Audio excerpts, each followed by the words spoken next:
History begins with the fact that the world before the creation of heaven and earth was one great sea and a huge island. They embodied the blessings of the goddess, ruling in those lands, a centuner that people worship to this day.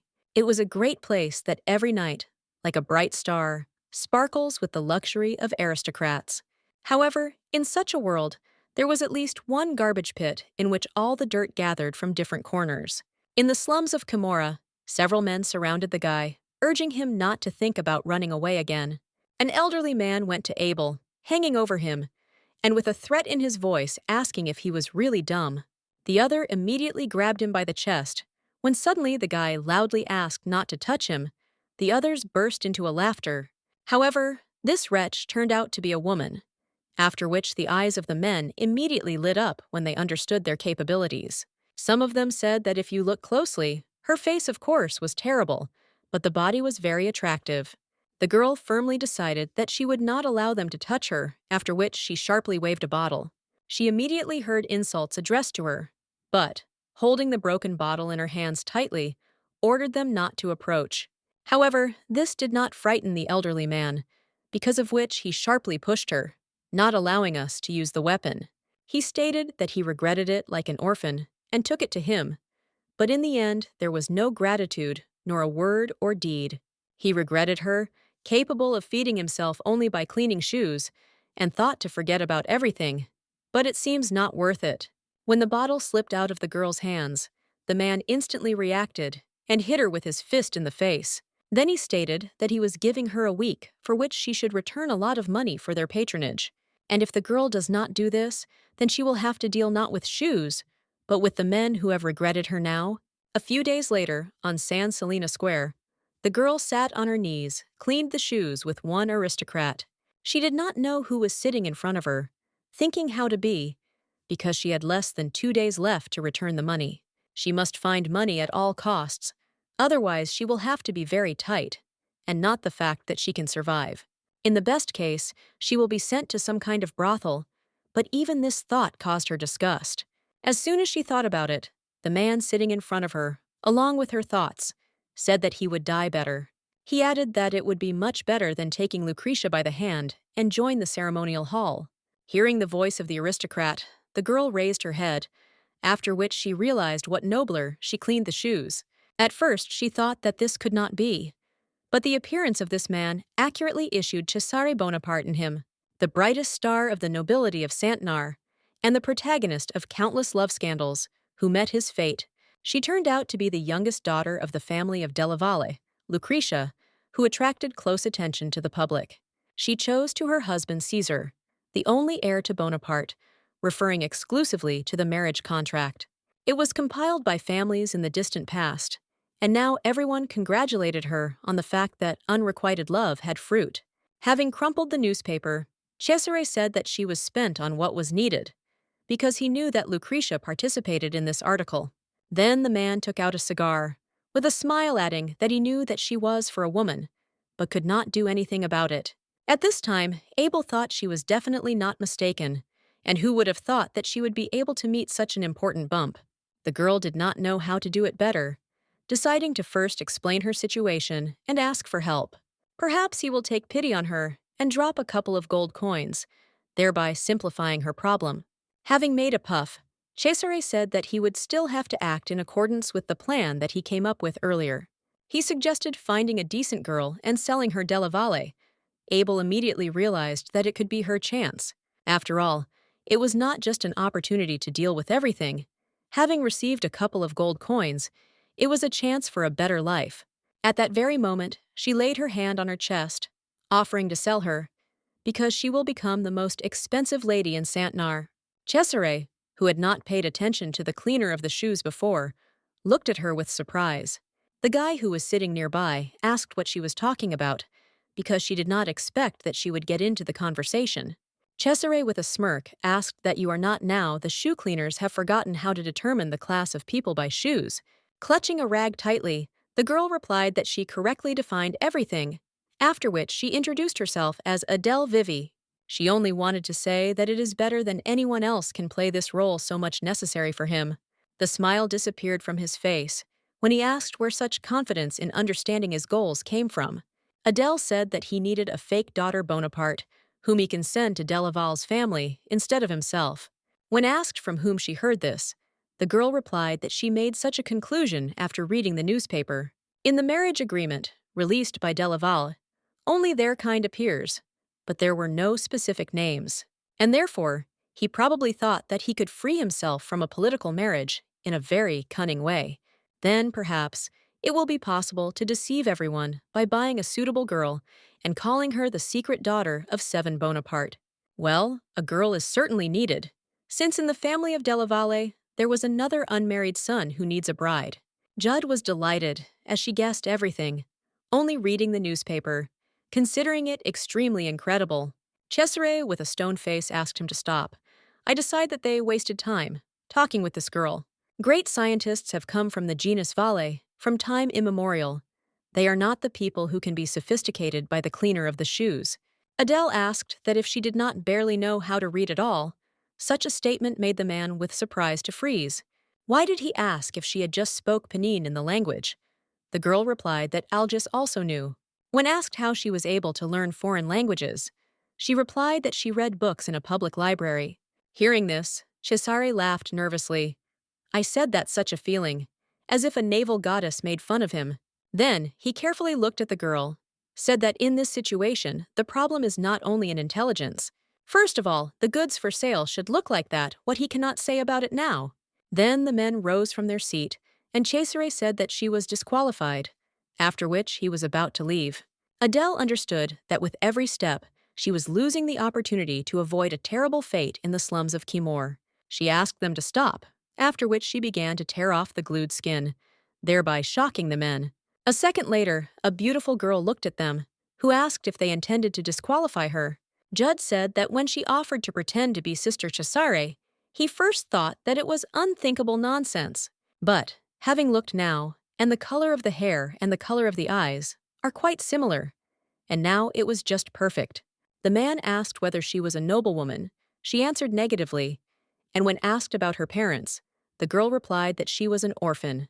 Cesare covered his mouth with his hand and frowned, saying that in this case he was really curious to try to crank it. Although it did not look like she was an ordinary fool who was not aware that if she was opened, she would certainly kill. Therefore, he asked why she needed this. With an absolutely calm face, Adele lied, answering that she was hungry.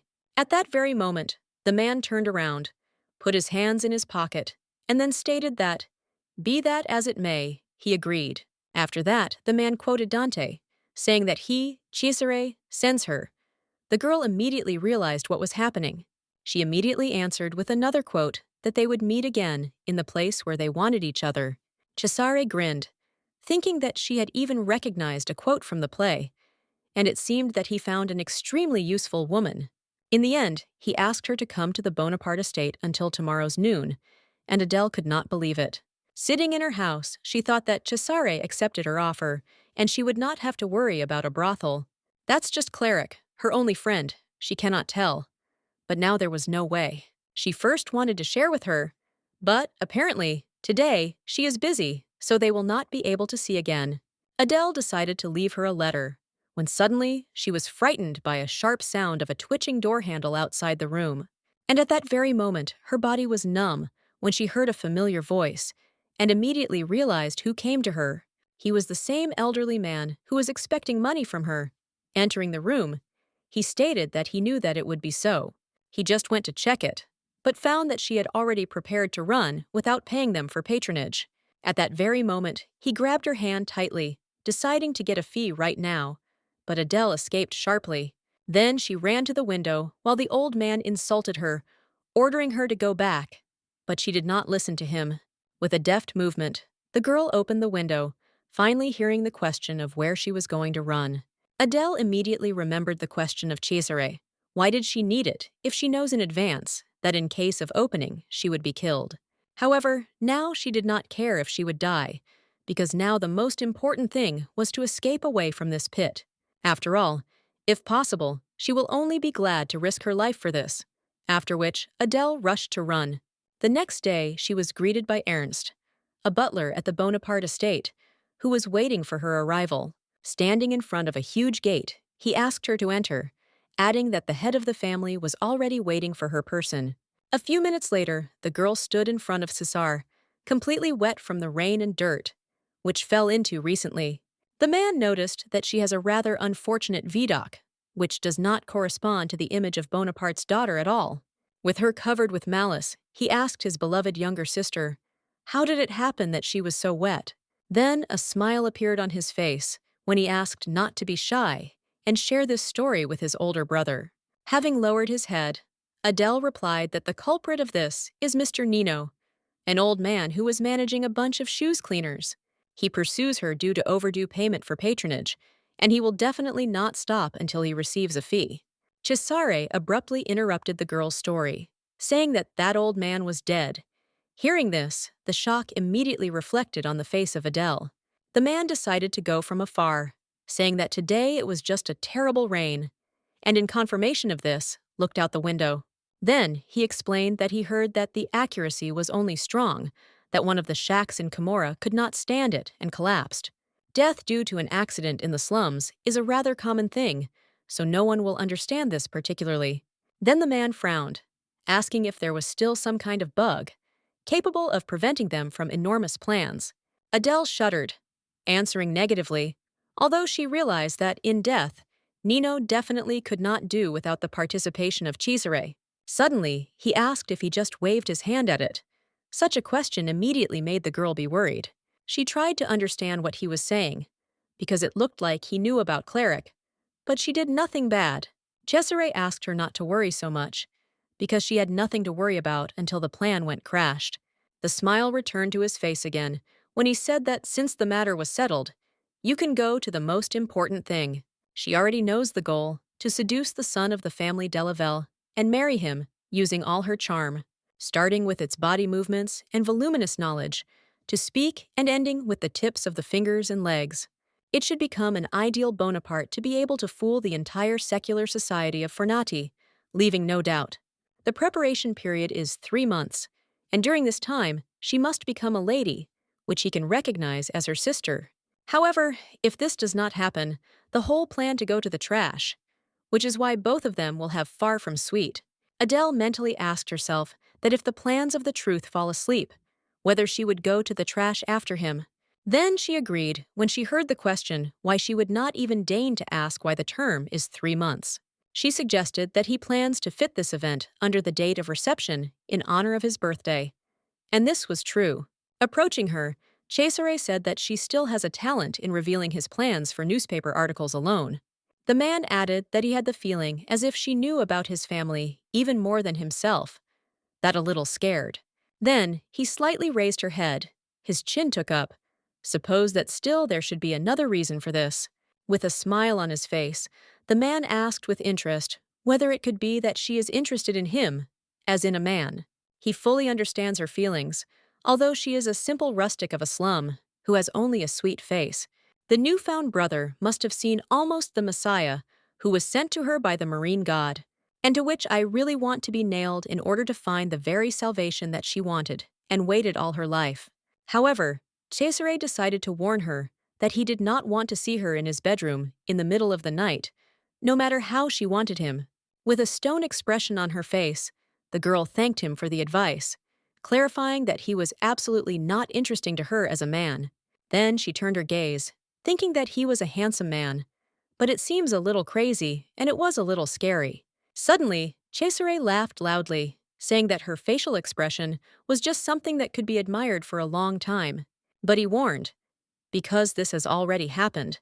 Adele replied that she would definitely keep this in mind. She turned to him as a lord, which is why the man specified that now she should turn to him as her brother. Adele immediately fulfilled his request, for which the man decided to praise her, continuing to imposingly smoke a cigar.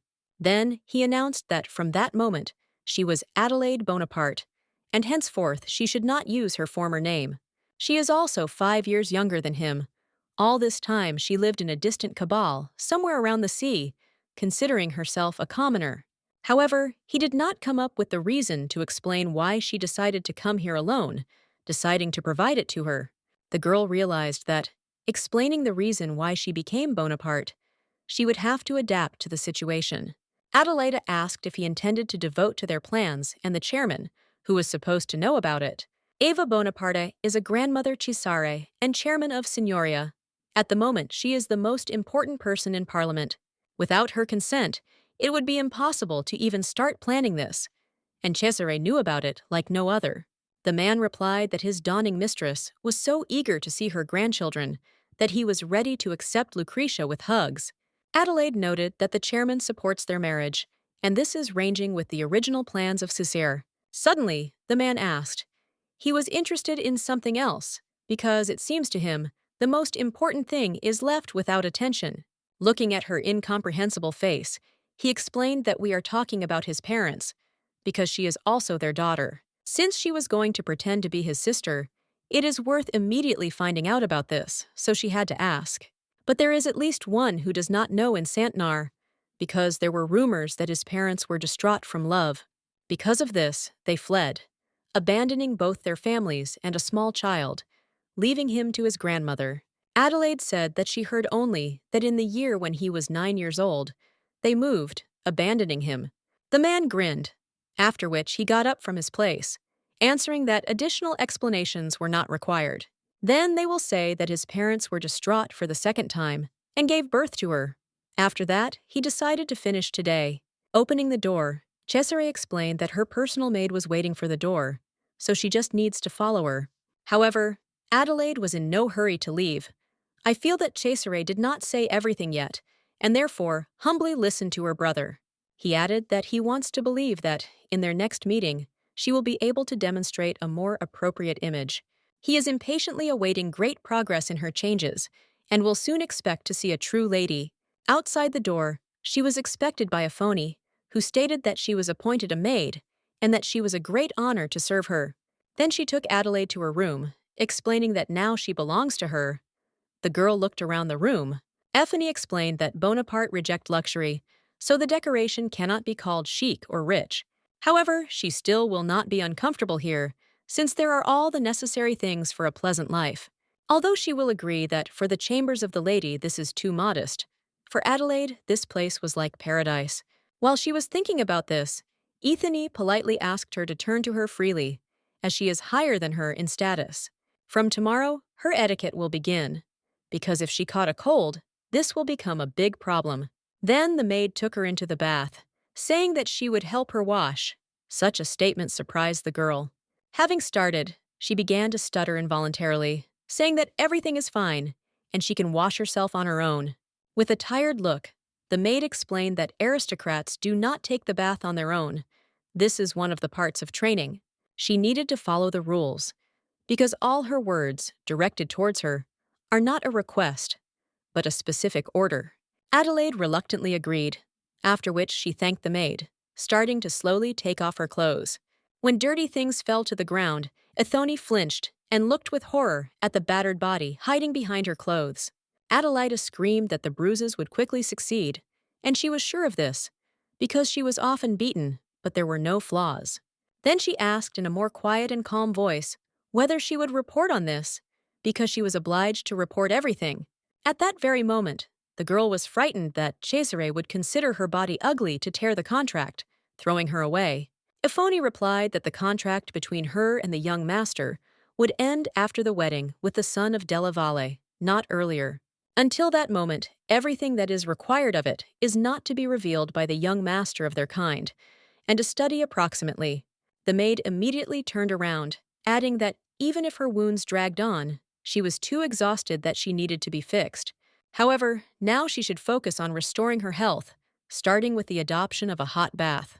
The maid decided to repeat again that she is now Lady Bonaparte, and therefore should look flawless in front of everyone. After some time, when night came, Cesare and decided to ask what she could say about his sister.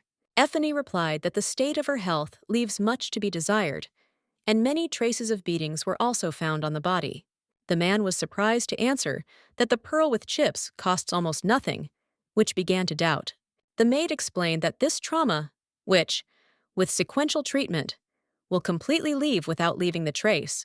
When the lady gains a little weight, her beauty will overshadow many, and no one even guesses that she was beaten by someone. Cesare thoughtfully said that she was now beautiful, after which he added with a smile that he was sorry that they were relatives. Ethone flinched, starting to be indignant, but the man asked her not to worry because he would not touch her. But he explained this by the fact that she would die anyway as soon as his problem is solved, so there is no sense in this. Late night, Adelaide woke up from an old habit, as it was very dangerous to fall asleep at night before. Outside the window, she noticed a dozen ships that returned to the port with the catch, which means that morning will come soon. Usually, just at this time, fishing vessels that worked all night go to the harbor to drop the load. Soon, some fishermen will begin to distribute fish to poor and needy fish, which they could not sell in the market. She herself woke up at dawn every day, staggering along the pier in the hope of having time for a distribution. But now, everything is different. When her life became luxurious, the girl asked herself out loud whether she could do it completely. However, now she was firmly sure that she was unlikely to be able to fall asleep again, so she reached for the book. The book story tightened it so much that she read until the morning, not noticing how the sun completely lit up her room. At that very moment, Ethone entered her chambers, with a slight surprise, noting that she was already awake at such a time. She decided to clarify whether she was a sleeping place, for which it turned out that she just woke up quite early. Having put aside the book, Adelaide asked with sincere interest what she had to do now, preparing to study. The maid noted that she was enthusiastic, but from today she will not have a single free hour in the schedule. However, they will start the day with a meal, after which they headed to the dining room, where the table was already covered with various food. Adelaide could not believe her eyes, because before she ate quite terribly, and sometimes she was starving. Ethone pushed back the chair, offering her to sit here, after which she asked if she had any special preferences. Crouching, the girl replied that she did not really like rotten, but, in general, anything would go away because she can eat insects. The maid concluded that there is no preference in food at all, and this is a good quality for a noble lady who is welcome. Then the woman began to explain that the table etiquette is one of the obligatory skills for the nobles. Adelaide nodded in response. The maid continued that this can be called the basis of the foundations, and starting a meal, always use the most extreme devices. A sanka needs to be kept evenly. The chin is lifted higher. Also, the elbows should never touch the countertops. During the meal, it is not allowed to hold both hands under the table. Ethone noticed that Adelaide was fine. Then she asked me to try the dish. The girl slowly chopped the meat on the fork and then laid it in her mouth. When she began to chew, her eyes immediately opened, and her face blushed from how tasty the dish was. Then there were beef carpaccio with the addition of arugula and celery, linguine with mackerel and sea ear, and in the end there was a plague with potato gratin and tomato sauce. But for Adelaide's, every dish is great. She was ready to even get plates, because it was the first time in her life when she ate something so delightful. But the girl immediately shuddered, asking herself whether she ate too eagerly, like a starving vagabond. However, Ethne was satisfied with what she saw, saying that she was very glad to see that the lady had a very good appetite. She also stated that for some time she should take food more than 4 times a day, because the lady should be in the body. After a meal, they walked along the corridor, while the maid said that now she would conduct her excursion in the mansion. She showed her a library, a reception, picture gallery, a billiard room, and a refectory from which they had just left. The woman also explained that in the central zone of the first floor there is Cesare's cabinet if he needs a lady, and if for some reason she will need to visit him, then she must come in without knocking. This is the rule. I decided to clarify Adelaide if something else that she should beware during the training in the mansion. Ethne thought, before answering, that it was better to inform her of this now, so that the lady was definitely in the know. The circle of people who know about the contract between her and the young master includes only 6 people with her. However, a few days later, the number will increase to 7. This person will become a teacher in etiquette, Madame Flavia. It is somewhat strict, but at the same time, Madame has better competence, so you need to listen to it very carefully. Adelaida knew that everything would not be so simple, so she asked how Madame should be greeted at the meeting. Ethne liked that she asks the correct questions, so she replied that she should learn to greet. Then she began to show that she needed to hold a skirt, then bent her legs in her knees, leaving her back straight. Adelaide, without wasting time, exactly repeated the movement of the maid, after which she asked if she did the right thing. Ithone was dumbfounded by the grace with which the girl was moving, after which she replied that she quickly grabs everything. Toward evening, when the girl was in bed, the maid said that she had tried very well today. When they wished each other good night, Adelaide was left alone. She was very tired, but she could not fall asleep quickly. To close her eyes, she thought about silence. Now there were no more screams and noise that were her companions. Now none of this came in a long time, because of which she was surprisingly calm and easy at heart, albeit temporarily.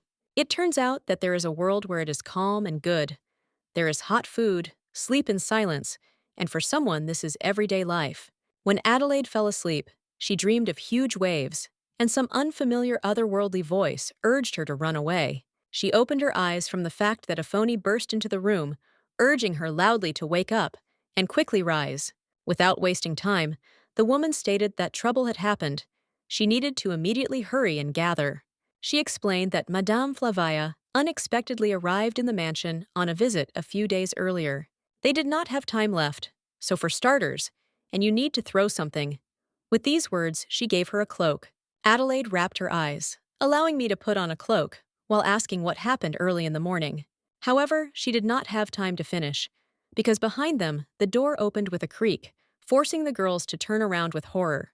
On the threshold stood a woman aged with sharp features, carefully examining the room, and Adelaide, a noble old family who, for several generations, who served the Bonaparte, Laurendon to the family.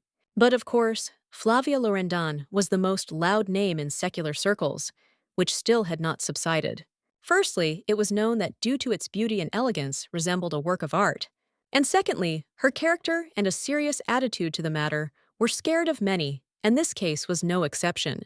The woman also attacked Adelaide, saying that this is shamelessness and inappropriate appearance, because of which she shuddered. The girl hastened to apologize, trying to justify her behavior, but Flavia said she did not allow to say. The woman began to express her indignation that she should teach something a nearby, that even the manor does not know. Adelaide could not fully understand her motives, because what she wants from her if she had just forbidden to answer. Suddenly behind her, a familiar male voice said that if she knew etiquette, Madame would definitely not be called. It was Cesare, who added with a smile that he did not think that Madame Flavia would deign to visit them to such an early. The woman immediately headed in his direction, loudly asking permission to say something about Adelaide. However, the man interrupted her dissatisfaction, kissing her on the cheek, saying to her that at first he would greet the dear Madame. He decided to distract her a little from the topic, asking whether she slept last night.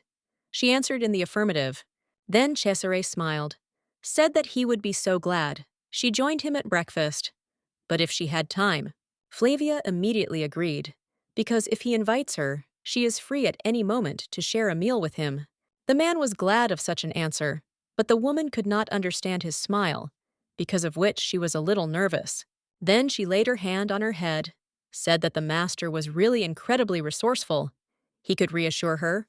Cesare asked, "Didn't the lady give him their hearts for this reason?" After which his gaze moved. He looked at Adelaide, who did not take his gaze from him, silently asking what he was seeking from Flavia. Then the man smiled again, asking her whether she was preparing to take a bath. Then they should have entered later. The woman was outraged by such a statement, because the master should not say such so inadvertently. What will he do if this one hears and invents all sorts of nonsense? But it would be nice to know the position of this personally.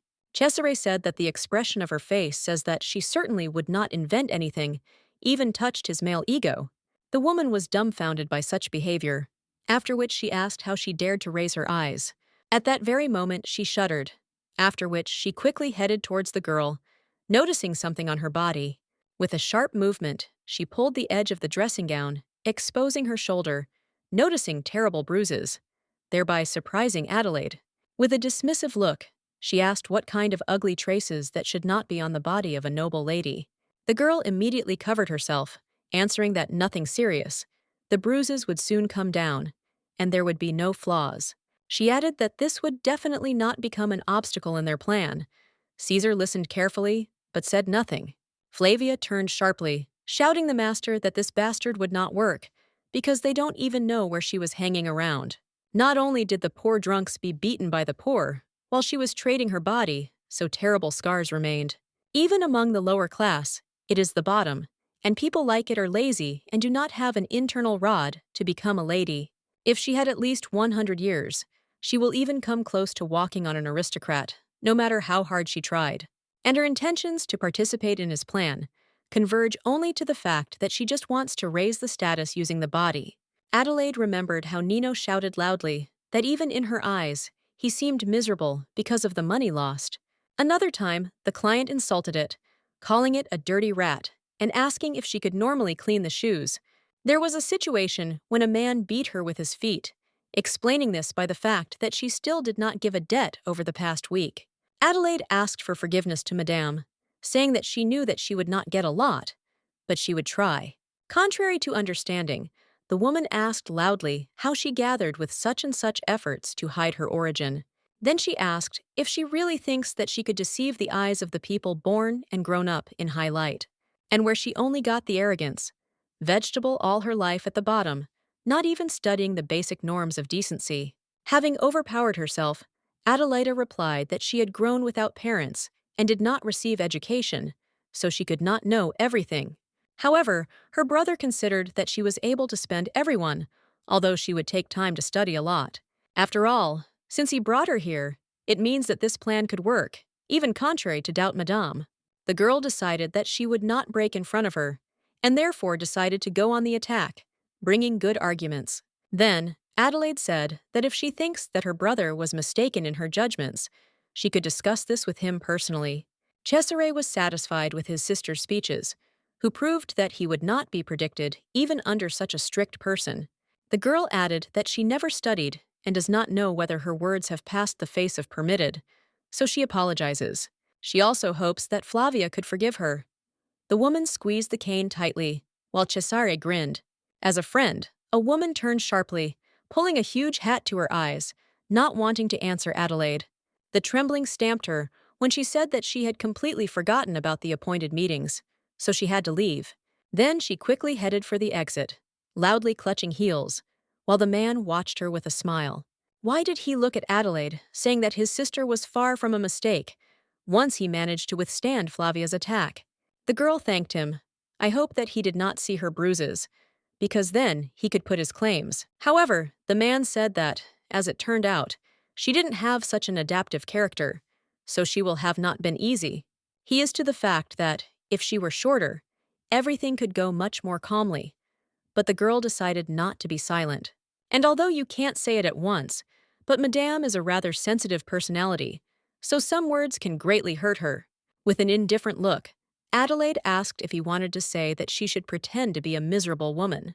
Cesare smiled, answering that she was already miserable because she was sorry for her life, and it was strange that this fact was unchanged. When a man went to his sister, he proposed to name what is happening a performance, which only the chosen ones know about. Although she can determine what action will become a reasonable choice, without the consequences for both of them. The man lowered his face closer to the girl and asked what she was thinking about it, and the topic is interesting to hear her opinion. Reflecting in his eyes, Adelaide thought that this was a clear provocation, so do not succumb to his comments. Then she bowed, thinking that this was another provocation or a mockery, to once again look at her reaction. Then she said that she would make every effort to live up to his expectations, but she would not become a court jester. Such a statement removed a smile from the face of a man who did not answer this, only carefully glancing at his sister. Then he turned around, heading for the exit, leaving the girl alone with her thoughts, because she has a long way. In the end, he said that they all ceased to be interesting so quickly. Adelaide did not understand what it could mean. The next day, the girl asked Aphonia whether she was seriously returned to engage in her training. Standing in front of the door, the maid asked her not to worry, as she was sure that she was definitely doing perfectly. When they entered the room, Madame Flavia was already waiting for them, looking at the newly entered the girl with an arrogant look. Looking at her, Aphonia said that if the young master decided something, then this must certainly be fulfilled quickly. Flavia crossed her arms over her chest, tightly clutching the pointer in her hand, and silently urging the girl to come closer to her. She stated that Bonaparte is not the name that such as she can wear, since it is not an aristocrat. With a wave of her hand, and she added that the great blue star, talking about her status, would not hang on her chest. The woman was sure that the marine goddess was angry, learning about this, although the master ordered a lady from her. However, she decided that she should teach another lesson, after which she frowned when she ordered her knees. Adelaide could not believe that this would be the first thing she should fulfill, but they still did not even really start. However, Flavia did not want to accept the refusal, because of which she asked if she was deaf, and then repeated the order again.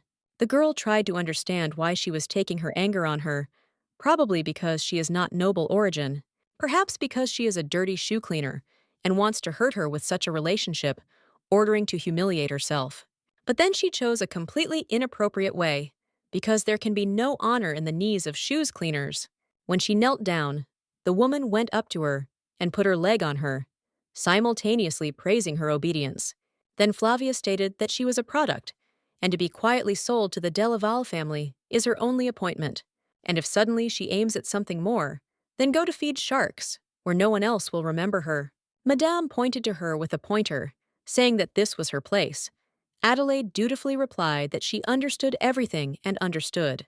At that very moment, the woman removed her leg, asking her to get up, as now the lesson, for which they gathered.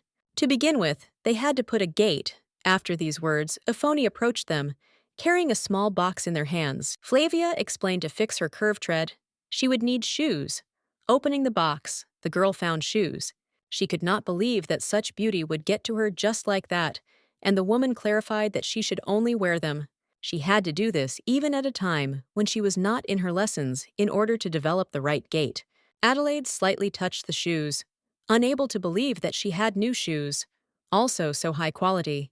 Without wasting time, the girl decided to try on them, trying to stick her leg into shoes, which were smaller in size. At that very moment, Adelaide realized what the catch. Buttoning them, the girl felt the shoes painfully squeezed her fingers. Madame Flavia was quite a look, and therefore smiled, and crossing her arms over her chest, ordered to get up and start walking. Then she waved the pointer, adding that she needed to walk from here to the end of the corridor, which was a short distance. She needs to continue to go until she lets her stop, and now a heavy test will begin for Adelaide. After several unsuccessful attempts to stay on her feet, Adelaide once again fell, painfully hitting the floor. She trembled. Tears came to her eyes when she pulled off her shoes and threw them away, saying that she could no longer. Madame immediately approached her. Ask what she allows yourself during the sacred lesson. No desire to study. Then she screamed angrily that she did not deserve the name of Bonaparte, after which she ordered to get out of here. Suddenly, an evil smirk appeared on her face, meaning that she won, and now she could get rid of the girl. That is how she was going to shout and drive away a dirty bastard. But she got up and continued to walk. The woman's face grimaced again in dismissive expression when she watched Adelaide's successful attempts. Flavia thought that in this way she could get rid of her, but she still shod these unimaginably small shoes. Moreover, this girl has been walking back and forth for several hours without respite, and does not even require a break. With an absolutely indifferent face, Adelaide turned to her, asking her to make another round for fixing. Madame realized that because of her low origin, she stubbornly performs even all stupidity, but there would be enough from her. Turning her head sharply, the woman turned to Euphony, asking her to go out for a while, but she was in no hurry to fulfill the order. The maid apologized. Because the young master ordered not to leave the lady, Flavia replied that she would personally report to him. In order to finally convince her, the woman said that she would not flog the girl, and swore in the name of Lorendon. Unable to say something against, Euphony headed for the exit, after which she closed the door behind her. At that very moment, Flavius turned towards Adelaide and directly said the shoe cleaners to leave the mansion. Having lowered her head, the girl replied that it was radically different from the intention of the master, who brought her here. Madame protested, saying that she was now talking to her, and not with the master, and therefore asks about it. If you compare with Bonaparte, immigrants from the genus de la Valle are not such a chic batch for marriage as you can imagine. They definitely surpass such a lazy and nearby person, and if she understands her position, he will leave. It guarantees its safety, and of course, take care of comforting payment for hasty care. Without changing her facial expressions, Adelaida asked if she wanted her brother to tide herself as a marriage with Lady Lucretia. After all, she thought that Madame arrived here with the intention of fulfilling the will of her brother. But everything was not so. After that, the girl apologized, as she was obliged to inform her brother. For a moment Flavius was very scared. She had nothing left but to say that such is the will of the mistress, and she in no way can go against her word. The woman shouted loudly that the agreement between Della Valle and Bonaparte is an extremely old and now unfriendly story. However, if not for this contract, if the master would marry because many women look at him, however, he will still not settle down and continues to behave like a small child. Because of this, the family can be interrupted. Flavia asked if she now understood that she was getting into the battle of titans, in which she could never win. In response to this, Adelaide bowed low, after which Madame politely thanked for such a warning. Then she raised her head, with a calm look, saying that, contrary to everything, she still could not fulfill her order. Flavia considered her an egoist who was going to bargain, interrupting more money, but she did not even think about it. After that, a small pause came, during which the girl was considering the argument by which she decided to stay. Suddenly, she remembered various dishes and sweets that fed her, saying that she really liked the local food. The woman was surprised by such an answer, and therefore did not immediately understand what the girl was talking about, also with a similar look. Adelaide laid her hand on her chest, adding that, as she said, money and the future. All this is a great luxury for her. For those who can hardly live every day, as if in torture, promises addressed to the future are just a mirage. After all, this is the thing that she cannot eat right now, and therefore she cannot afford to turn off the path. Flavia shouted that she was also proud that she had braided her mind away from hunger, like an animal. Adelaide agreed with her that she had no choice but to live in this way all this time. She could not fall asleep from hunger, and there were times when she was sitting on the same border of barley bread for a month. She is a desire for definition, worrying only about whether she will be able to eat, so she can answer her with apologies. Although this is an order of Madame, she is not going to leave the Bonaparte mansion until the master personally expels her. On this, their lesson came to an end, after which the woman headed along the corridor, and her mood was spoiled. She thought that the movements of the Adelaides were a little awkward, but even at the same time, she radiated tenderness and elegance. But she was in those uncomfortable shoes, like this is absolutely impossible, so why she continues to fight. Her imagination continues to draw Cesare and Adelaide together, no matter how hard she tried not to think about it. Having gritted an embittered grimace, the woman firmly decided that she should find another way to drive her as soon as possible. A week of classes with Madame Flavia passed. Adelaide did not even have time to realize how one day she replaced the other so quickly. So quickly, the time is warm. The production of speech, etiquette, the introduction of secular conversations, the rules of communication with noble ladies, training of a polite refusal to care for assertive gentlemen, all this girl absorbed like a sponge. However, she still continued to hone the gait in uncomfortable shoes, because of which her legs were given with burning pain. The worried Effie decided to ask, in order. The girl answered in the affirmative, not wanting to give up. However, the maid said that in fact, Madame Flavia probably sees that her gait is already perfect. In addition, her training simply stunes her speed, because any other girl would have surrendered for a long time, half the way. But in the case of Adelaide's, it is enough to explain something only once, and she absorbs all the information as soon as possible. Of course, practice is still required.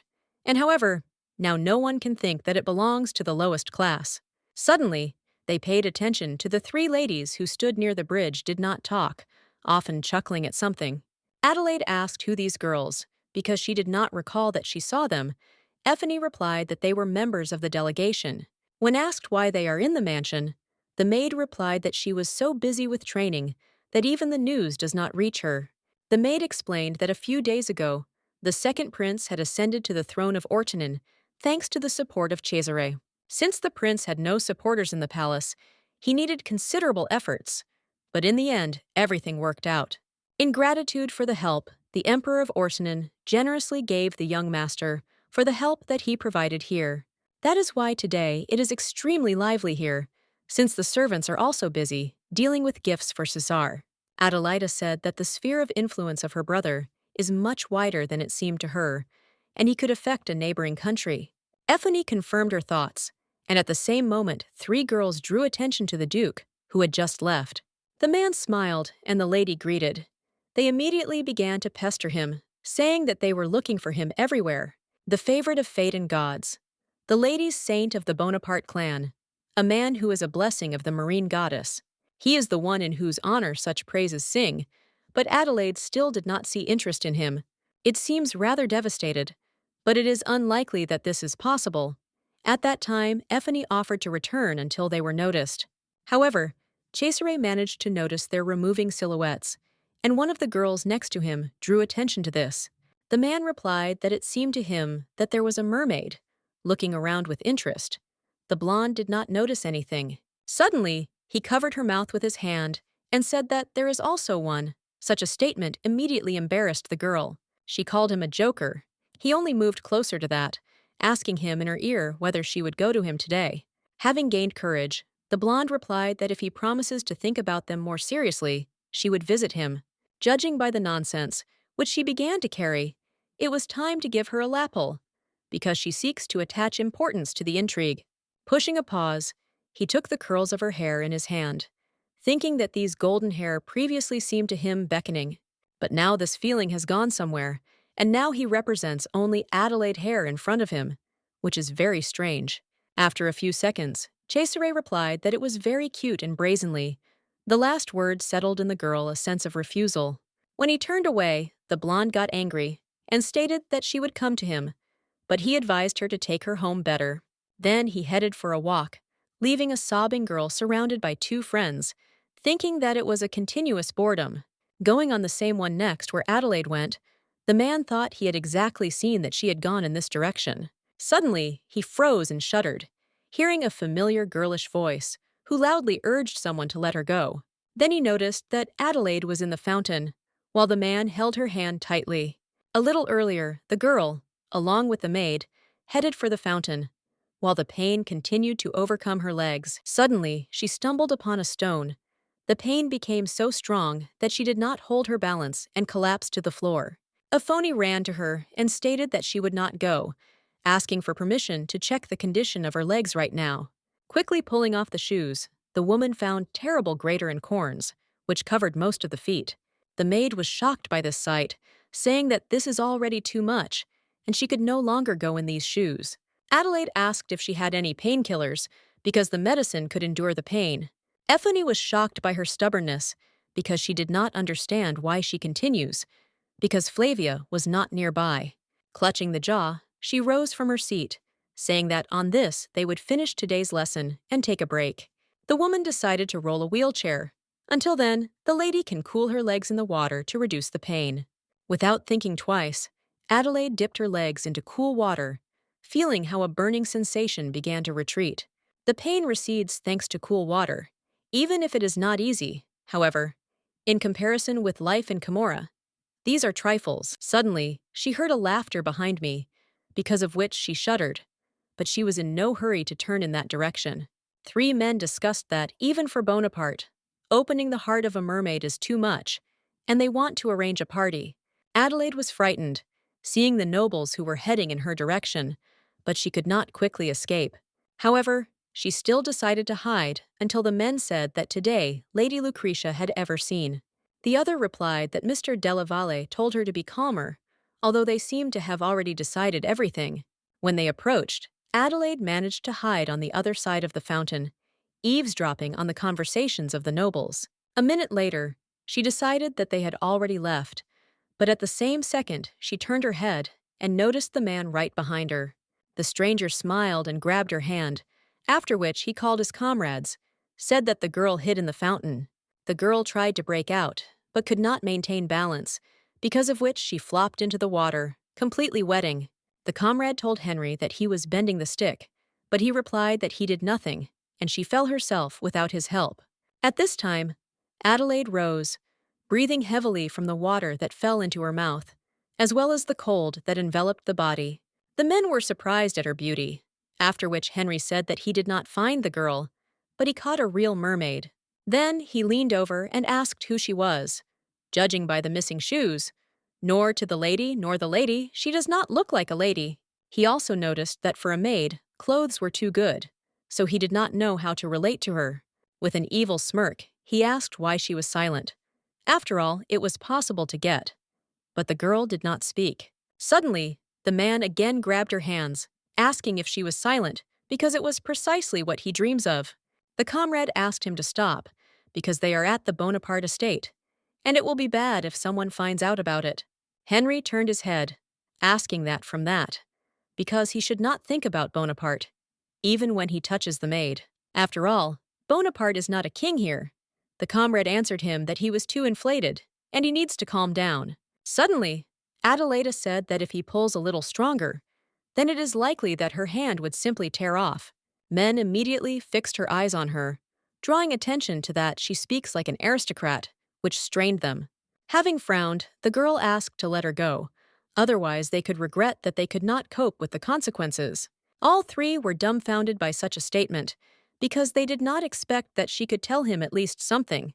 Henry smiled angrily, asked who she was, because with such rude hands she looks more like a confan. Apparently, she had to go here. And then, there are just a lot of customers with whom you can have fun and earn. Now people like her are grabbing any opportunity to start living better or avoid debts and death. The man began to behave with her rude, while Adelaida repeated that she had asked him to let go, but he did not listen. Henry said that she still could not get a human attitude from Cesare, who probably admires. He did not know what she expected, getting into the mansion. But while he was asking for a good way, she should listen to him. Suddenly, all three heard some kind of clatter behind them, after which they turned nervously, noticing a lonely man. They immediately greeted Mr. Cesare, who smiled, asking, unless there were such, because he heard something else. He heard about this bastard Cesare, but he does not recall about the master, after which he glanced at Henry Fetch. Slowly approaching them, the man said that the head of the Fetch clan would probably enjoy this story about his son. At his age, you have to rush in the sweat of the face to the Bonaparte estate and vice versa, for the sake of trying to take a couple of coins. He is even a Madame Fetch with him. I hope to call to his mercy, but now it is unlikely. Hearing such a statement, Henry began to quickly lose his temper, because of which he decided to attack, but he was kept. The comrades asked him to calm down, after which Cesare said the same thing, because with these words he crossed the border. Contrary to requests, the man went to Henry, after which he put his hand on his shoulder, thereby frightening him and his comrades. With a cold look, he said that treating his younger sister as a confusion, that's what the boundaries are. Henry turned around in shock and looked at the girl, unable to believe that this woman is a younger sister Cesare. Another man, unable to keep curiosity, began to ask what other sister and what all this means. At that very moment, Cesare, without answering, landed next to Adelaide and threw his jacket on her. Then he made an worried look, asking how this could have happened at all that she was in the fountain. The girl did not answer, surprised at such care, after which she sharply looked at three men. They were immediately scared, after which they got the meaning of the phrase that they could regret. And now there was the very moment. Instead of answering Adelaide, his brother asked why he was here, because more recently he was surrounded by a delegation. Suddenly, Henry loudly asked him not to lie, because every fish in the sea knows that he has no sister. At that very moment, Caesar looked menacingly in his direction and replied that it was not, but now it appeared, oddly enough. Apparently, his parents, as before, have a wonderful marital harmony, which is why he had a younger sister. Then he asked if he had to go into explanations to him. Henry flinched, not finding what to answer. Then he stated that there is still no guilt here, because who could recognize the lady in her, looking at this inappropriate look? The man explained that she was sitting here barefoot and all in the wounds. There was no impression that she was from the nobility. Adelaida apologized, because she did not want to disgrace the name Bonaparte and was worriedly practiced. Therefore, her legs were injured. She sent Effany for help, as it was difficult to go, so she had no choice but to sit and wait. However, she did not even think that such a disgusting situation could occur on the territory of Bonaparte. Cesare frowned, after which he lifted his sister in his arms with a sharp movement, looking carefully into her eyes. Then he said that he had asked her not to overdo it, and there was no need to overshadow himself to such an extent for the sake of this. In response, the girl asked that if she became the laughing stock of secular circles, because then the whole clan would disgrace. Gently kissing her forehead, Cesare calmly said that there should not be such conversations between family members. For all her life, she did not hear this even as a joke. But do all the aristocrats behave like that with their loved ones? She became interested in how she reacted a noble family to warm comfort after the stress experienced. Adelaide kissed the man on the cheek, thanking him for his help, because of which he suddenly shuddered from such contact. Then he pulled himself together, answering with a smile that she could turn to him at any time when she needed. Meanwhile, men discussed with interest whether she was really his sister, because they were even like something. They interrupted Cesare, menacingly asked if they still wanted to have fun with his beloved sister. Frightened, all three replied that they were just joking, because they really did not know that she was his younger sister. The man considered that it was interesting, and asked, if she had not been his sister, then such an attitude is quite acceptable. They answered negatively, because it was just a mistake, and they hoped that he could forgive them for this oversight. It so happened that they thought that Adelaide was like a servant, because no one knows that the Duke has a sister.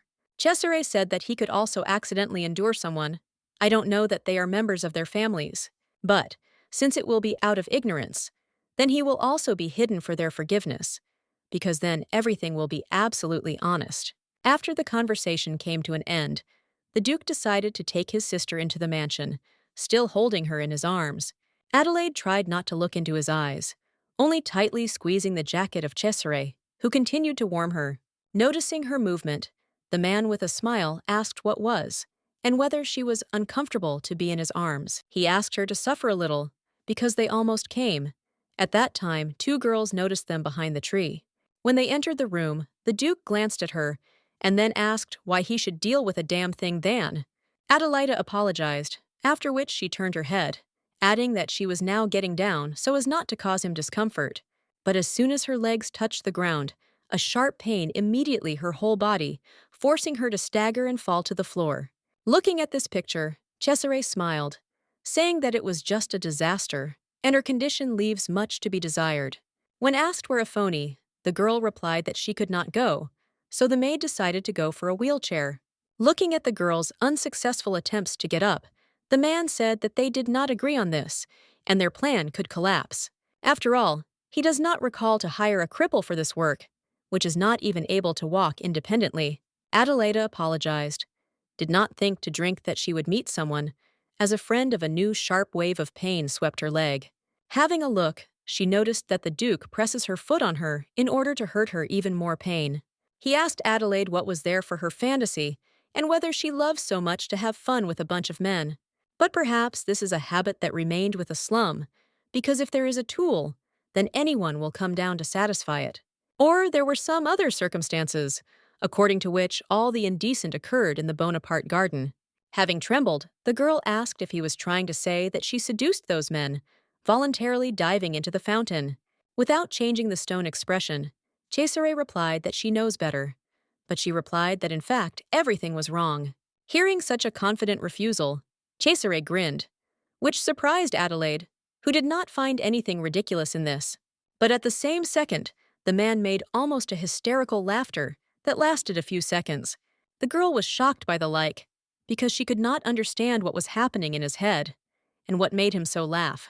Laughter was slowly subsided, after which the Duke said that Madame Flavia shows himself quite hard next to her. Continuing to put pressure on his leg, he asked that she was not even able to do one thing as it is appropriate to a lady. At least get into verbal battles and shamefully lose. At least achieve their sinking and coquetry with men. After all, she had so many options in her arsenal, but she chose to do nothing, naively waiting for salvation. And in discarding pride and prayers, she is especially good, which should also help her in this situation. Why did he ask why she didn't take advantage of her skills, as she always did, and allowed this? Lying on the ground, Adelaida uncertainly replied that she was wrong, and all this turned out only because of her indiscretion. Turning around, the Duke replied that he was glad that she was aware, but this did not change the fact that some learned it about her. Then, he asked her to treat the wounds so that there were no flaws left, and she was able to move freely. At that very moment, Effie burst into the room, noticing the master, after which the quick gate went to him. She wanted to explain the situation in which the lady was, but he replied that if she wants to explain herself, then later. Before leaving, the man said that classes would be cancelled for 3 days, but he did not name the reason for this decision. When the door slammed shut, the maid drew attention to the girl lying on the floor, suffering from pain. After some time, Cesare sat in his office and smoked a cigar, looking at the personal affairs of specific nobles. He thought that the second son without the right to inherit the genus and just garbage, not able to be a separate unit. Peering into the portrait of Henry, but he asked how this insignificance could create any bad community in the Bonaparte garden. It seems that they have completely lost fear, so he should deal with this matter to the end and punish the perpetrators. Going out onto the balcony, he realized that the plan had already gone awry, but nothing could be done about it. The personality of Adelaide's was revealed, which means it is simply impossible to choose another candidate for the role of his sister. Now he is obliged to make Bonaparte shoes from the cleaner at all costs. But there is not so much time. The morning picture was definitely provocative. Wet emerald hair, like algae on the water surface. White, like salt, skin, excessive, magnificent chest. All this, even unconsciously, could cause a violent reaction in men. Those 3 will surely recall what they saw today and are unlikely to be able to forget about it so quickly. Suddenly, a picture surfaced before his eyes when the girl kissed him on her cheek and thanked for salvation. Although at that moment he himself was a little excited, but this does not change the facts of provocation from his sister. But suddenly the Duke smiled, thinking that even if he pecked, the game would be over as soon as Ezra sees her. At that very moment, he heard so much behind him, after which he ordered to enter. The door opened. Madame Flavia herself. With an ever-arrogant look, the woman greeted the Duke, who was in no hurry to reciprocate. After a small pause, Cesare turned in her direction and then headed towards her, thereby heating the situation. He said that he was not worried about how she teaches that despicable, but he would prefer that she would not be zealous. The woman worshipped dutifully, after which she asked for forgiveness. I hope that she would not get something more seriously. But then the Duke frowned, menacingly asking him not to annoy him again, otherwise she could greatly regret it. Flavia shuddered when he added that she was a wise woman, so he should understand what he was trying to say.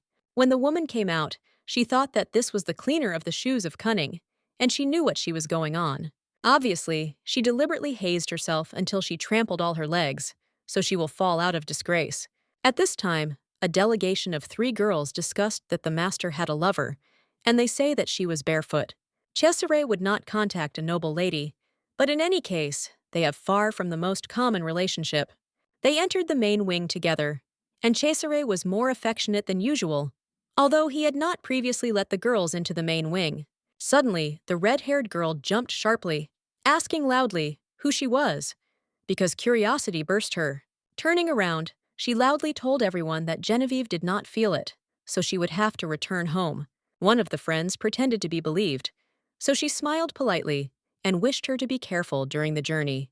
The girl ran down the bridge, along with the way to the friends of the word of farewell, not even hearing a response farewell. One of the friends asked, "It was still normal. Why suddenly she?" The other replied that she was just pretending. Meanwhile, the red-haired girl thought that she needed to report this as soon as possible. Lady Lucretia. She wrote that autumn was in full swing, and the day when her house arrest will end is far from the corner. She will be shocked, but Genevieve cannot but tell her that a gloomy cloud hung over the future lady. Today, the ladies told her when they gathered at the Bonaparte estate in order to admire the mermaid's heart. She found out that Mr. Cesare was found with a girl in her arms, which he brought right into the main wing of the mansion. How many again Mr. Cesare intends to pierce her friend's heart with a knife in order to finally be satisfied? And moreover, what kind of shamelessness this, licked him, Genevieve, wants to meet with a lady rather and give comfort. As soon as the letter was completed, the girl handed it over to the servant, asking him to immediately send him Della Valle. After some time, Lucretia received a letter from her friend, after which he began to study him, trying not to miss anything. As soon as she finished, the letter immediately went to the fireplace, so that no one else except her could read it. Then she asked Cesare that for unusual nonsense was contained in this letter, and whether he was going to experience it again. Meanwhile, people whispered about the last news, about the same rumor that blossomed incredibly quickly. Allegedly, Mr. Cesare hides a woman in the main wing. No one knows who she is, and most importantly, who he is.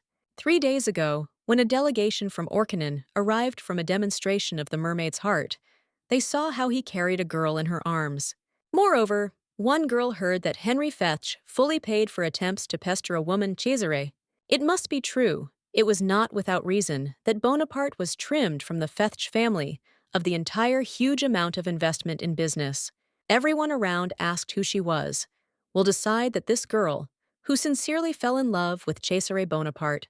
The next day, Flavia decided that she refused to continue to endure the Goudelin's cheek, the wave of the honor of the Bonaparte clan. I'm walking along the corridor. She thought that it was necessary to get rid of this insidious and impudent shoe cleaner as soon as possible. Without wasting time, the woman rudely opened the doors, attracting the attention of Adelaide, which was waiting for her arrival. At that very moment, the true aristocrat looked at her, who greeted the woman, asking about her health. The woman was shocked, because only 3 days passed, but how she managed to bury so obviously in such a short time. The hollow cheeks began to be rounded, and the wounds on her dirty body almost disappeared, thereby creating a new person. She resembles a girl from the legends that she lured the sailors with her incredible beauty, and this could not pass by Madame. However, the woman did not take her appearance, saying that she heard her appeared before the gentleman in a shameful form. It was required to sit quietly in the mansion, and not to rush around the garden like a child. Then this would not have happened. Still, she ordered to walk to fix the gate, but she still mutilated her legs as the last idiot. Adelaide dutifully bowed and asked for forgiveness, but Flavia added that there was not a drop of sincerity in her. The conversation was adjusted by the conversation, apologizing that she interrupted her, after which she asked for permission to insert a few words. Madame was surprised by the maid of the maid, but gave the go. Ahead, there thanked her for the opportunity. Effany said that it was not so formed in matters of etiquette, but the lady's gait is now fully consistent. Of course, this became possible thanks to first-class lessons from her, which they are both grateful. And in this case, it was time to move on to the next stage of training. The pressure was able to study even more useful skills. Flavia thought that this bad girl even circled Aphonia around her finger, licking pity to her side. So the gentleman also watches everything, so she decided to take his attention to Athoni's opinion in this matter. But still, her classes are not over yet, and until then, she must find a way to throw this cleaner of shoes. Toward evening, go along the corridor. Madame thought that in the end, she was even impossible for the impossible. She quickly grasps and takes into account all the details, too different from other ladies, which immediately fall into hysteria. If she noticed a hint of laziness in her actions, she could have failed. But today, she could not do anything. Suddenly, a female voice called out behind her, because of which the woman broke out of her thoughts, frozen with surprise. The girl with purple eyes laid her hand on her chest and greeted Madame, saying that they had not seen each other for a long time. Flavia thought that it was not for nothing that she was called the first beauty in the highest light, an ideal lady to whom everyone is equal. Lucretia added that she was glad that she was in good health, but it was clear that she arrived in the mansion in some kind of business. The woman decided to ask about this, to which she received the answer that all the people of high society arrived here, so she came. Looking at the employment of the servants, she can assume that a rather magnificent technique is planned for delegates from Orkanen. Mr. Cesare has a strong connection with the empire, and this time he even contributed to the ascent of the new emperor. The girl asked if Cesare was fine. Since she did not go out for some time, they could not see herself. Therefore, she decided to ask Madame if he had something unusual, which she must know about. Flavia realized that rumors reached her. As an adherent to Cesare, she probably was nervous because of what had happened. Since this story will still be disclosed, it is better to hint Lucretia at a family relationship between the two. The woman said that apparently she had already heard something, but at the same second she froze, unable to continue. A small pause came, during which Lucretia looked at Madame with a questioning look and expected an explanation. Unable to stand the pause, the girl smiled, tactfully asking if it could be such that she asked a tactless question. Flavia unexpectedly thought that the one who would drive the shoe cleaner would not have to be. Then she smiled slyly, glancing at nothing that did not understand nothing, after which a plan arose in her head. She has already received one warning from Cesare and does not even know what could happen if she falls again. But if Lucretius comes to the stage, if she were an angel in the flesh, she would certainly could not monopolize the place of the bride. Having made the decision, the woman asked the lady, carefully listening to what she would say now, and not to miss anything. Indeed, according to rumors, this woman is Bonaparte's blood family. Such a statement was in earnest a noble lady. Lucretia realized that she was simply mistaken, because it was the daughter of Mrs. Katrina and Mr. Roan, and she invented too much. Flavia decided to add oil into the fire, saying that she was not mistaken in everything, because of which the girl froze and shuddered. She explained that Mrs. Adelaida is definitely a member of the Bonaparte family and younger sister, Mr. Cesare, but in reality, she could be rootless, because they cannot ask parents about it. At that moment, Flavius thought that if Lucretia is insightful enough, you should have understood the meaning of her words. Suddenly, the girl's gaze changed when she thanked Madame for the parting words. It was clear that she understood something. At the end, the lady added with a smile that she always comprehensions of a lot thanks to her. And now I need to think about a lot. The next day, Adelaide was surprised by walks, because she thought that after the incident she was not allowed to go out. Effie explained that the walk is also part of the daily routine of the aristocracy. The young master would not forbid her. The guests planned to take a walk in the lion's garden, so they better go towards the water garden, away from their eyes. From that day, Effie began to study the schedule of guests of the estate and became a little friendlier to her than before. Their relationship also became a little closer, since Effie constantly had to be next to the lady and help her. The maid explained that the water garden is equipped with a huge hydraulic, so there is something to observe there. This is an incredibly beautiful place, and perhaps she will be amazed to the depths of her soul. She was sure of this.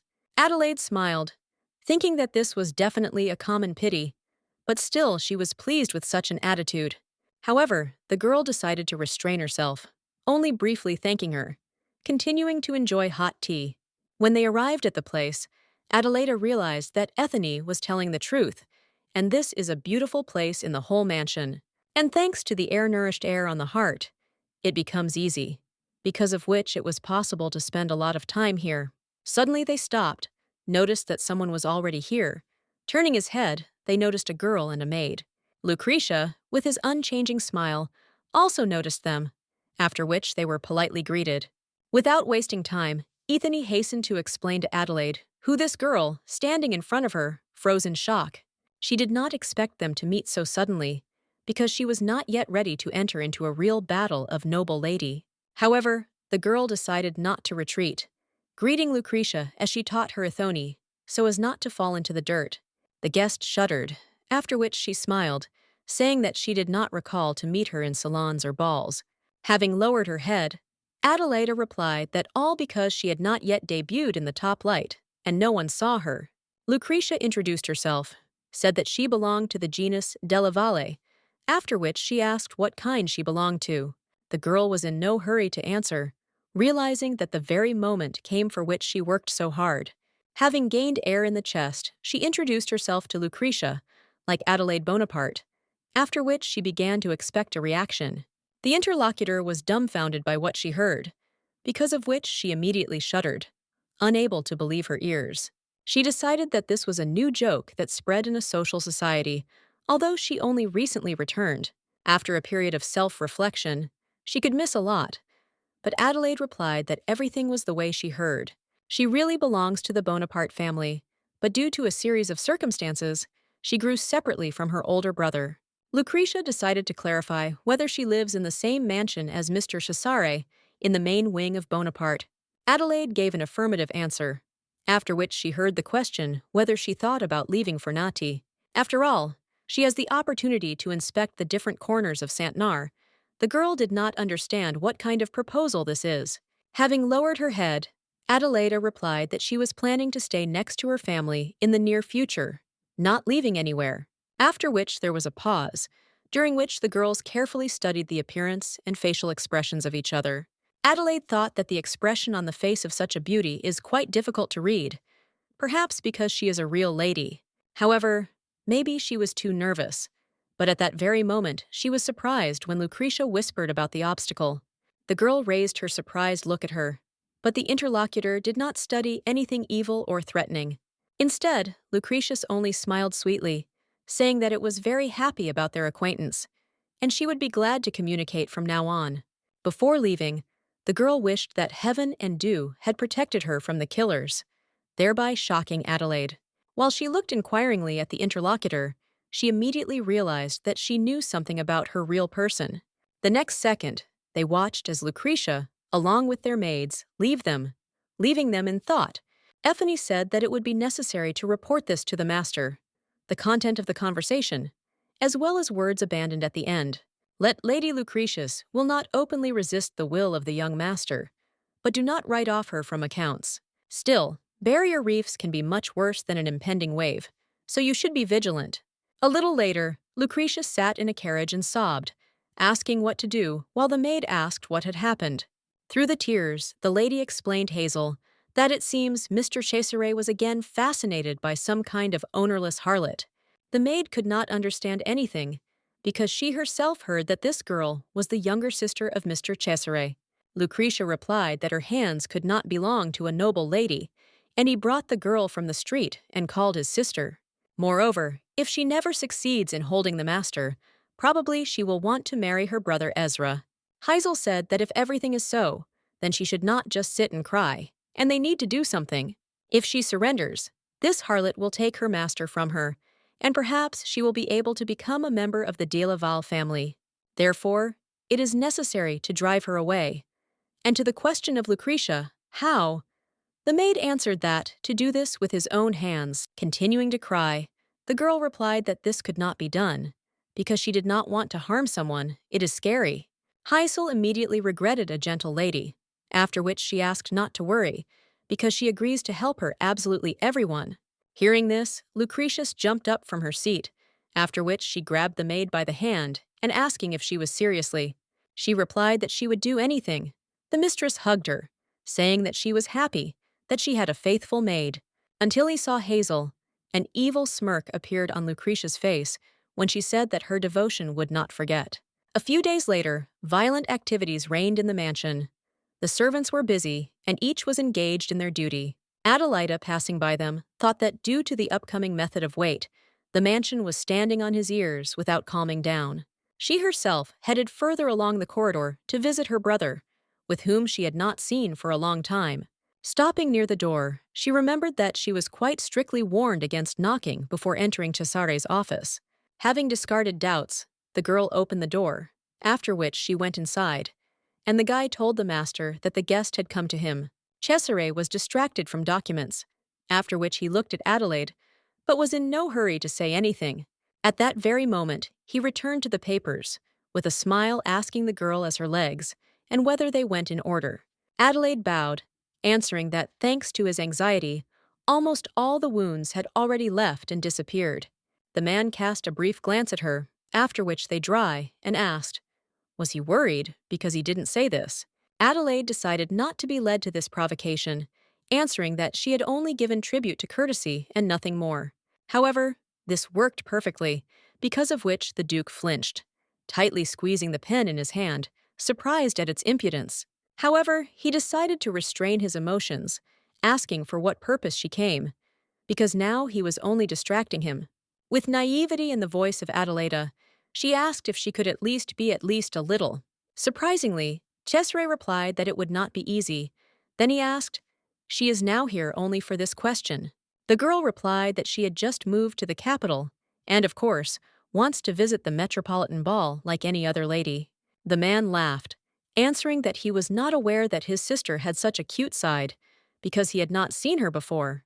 Then he added that she finally adapted to her new role, and now it was very similar to an aristocrat. At the same moment, the assistant Cesare, who was staring at Adelaide all this time, gave his voice, paying attention to himself. The man decided to let them introduce himself to each other, after which he pointed to his younger sister, calling her name.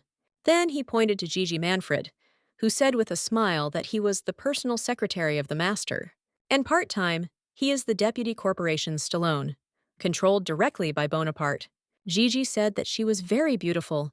Even at the same time, he saw that the mermaid was floating from sea depths to him. Cesare said there were too many empty words, but the guy continued to say that this is true, and he was a successful person. Then he began to shout that these documents should be carefully studied, after which they began to bicker among themselves. Standing in front of them, Adelaide thought that she did not give a look, but from the moment she met Cesare, something had changed.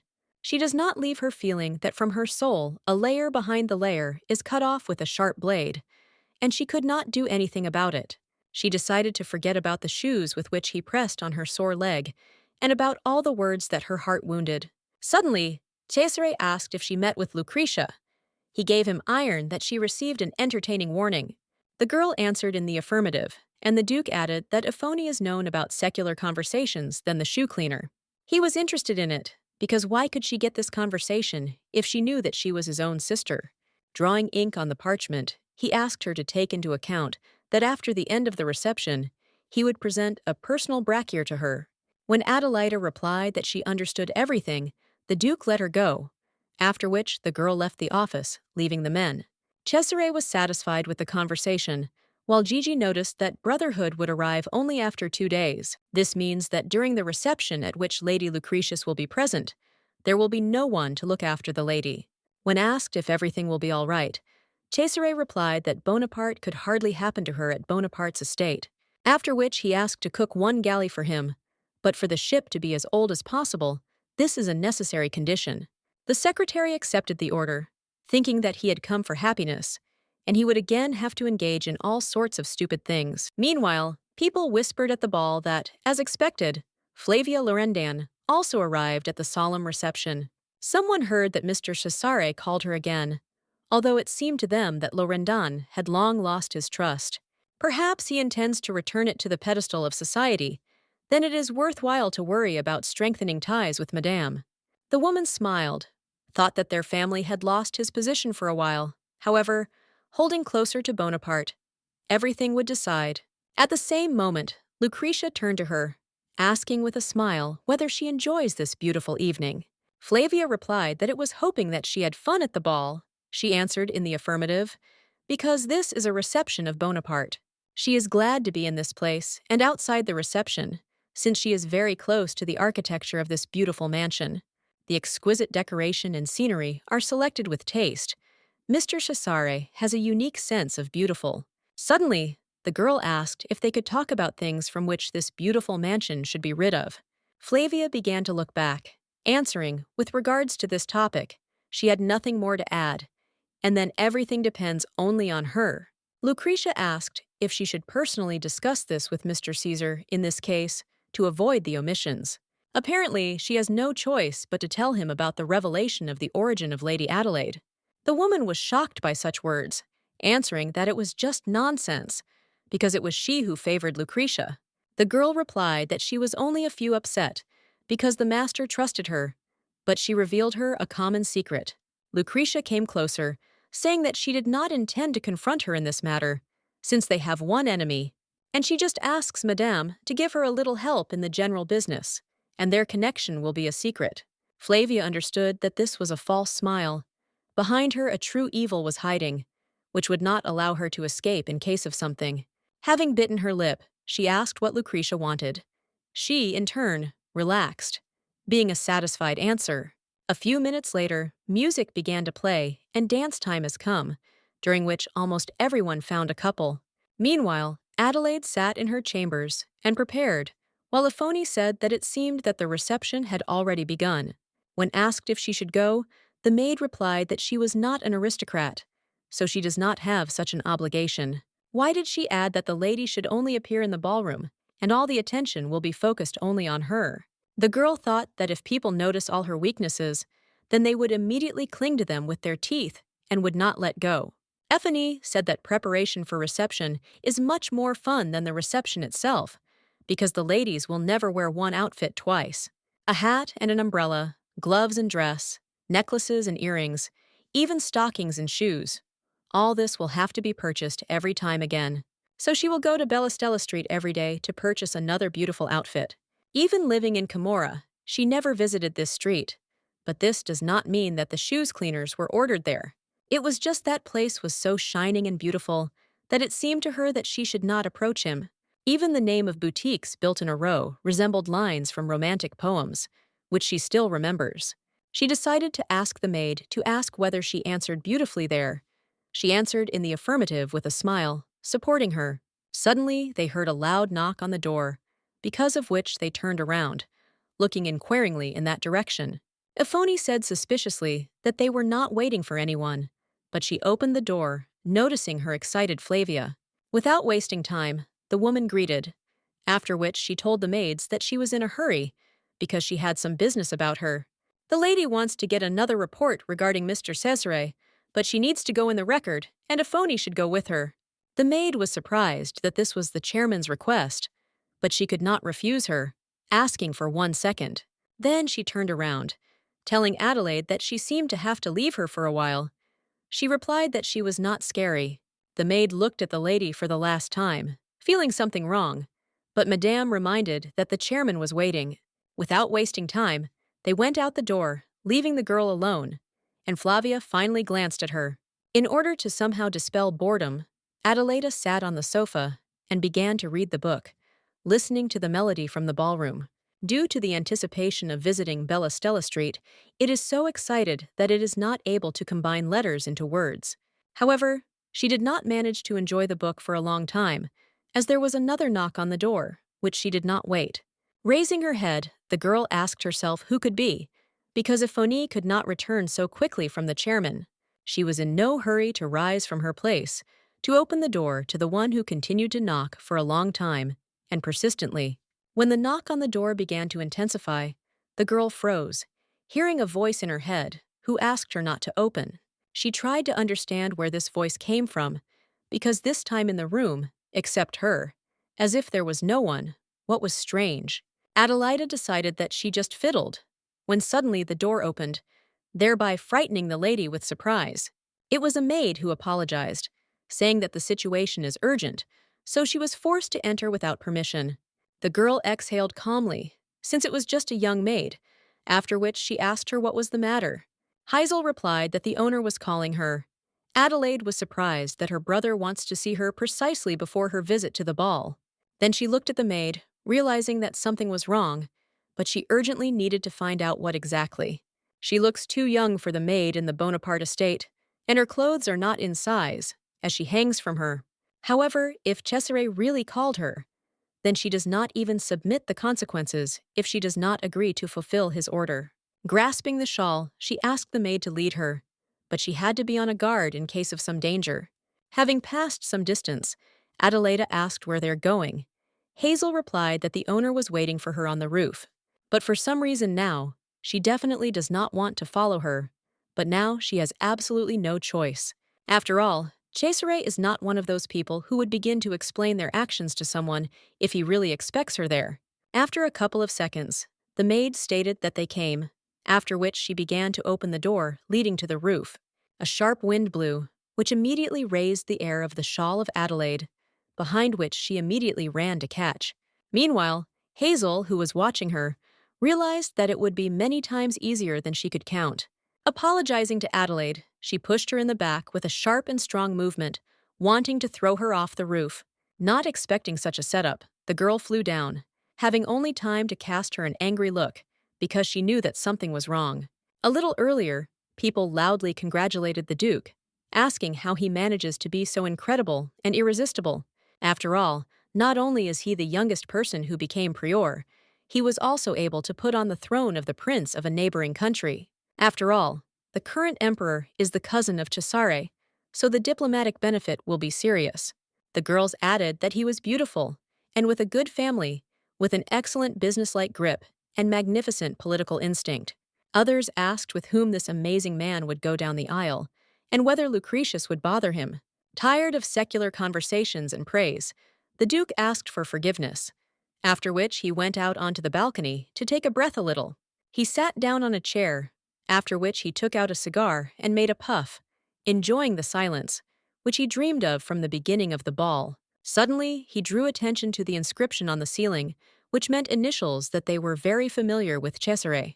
He smiled, recognizing the names of Katrina and Rowan Bonaparte, his parents, who were crazy about love for each other.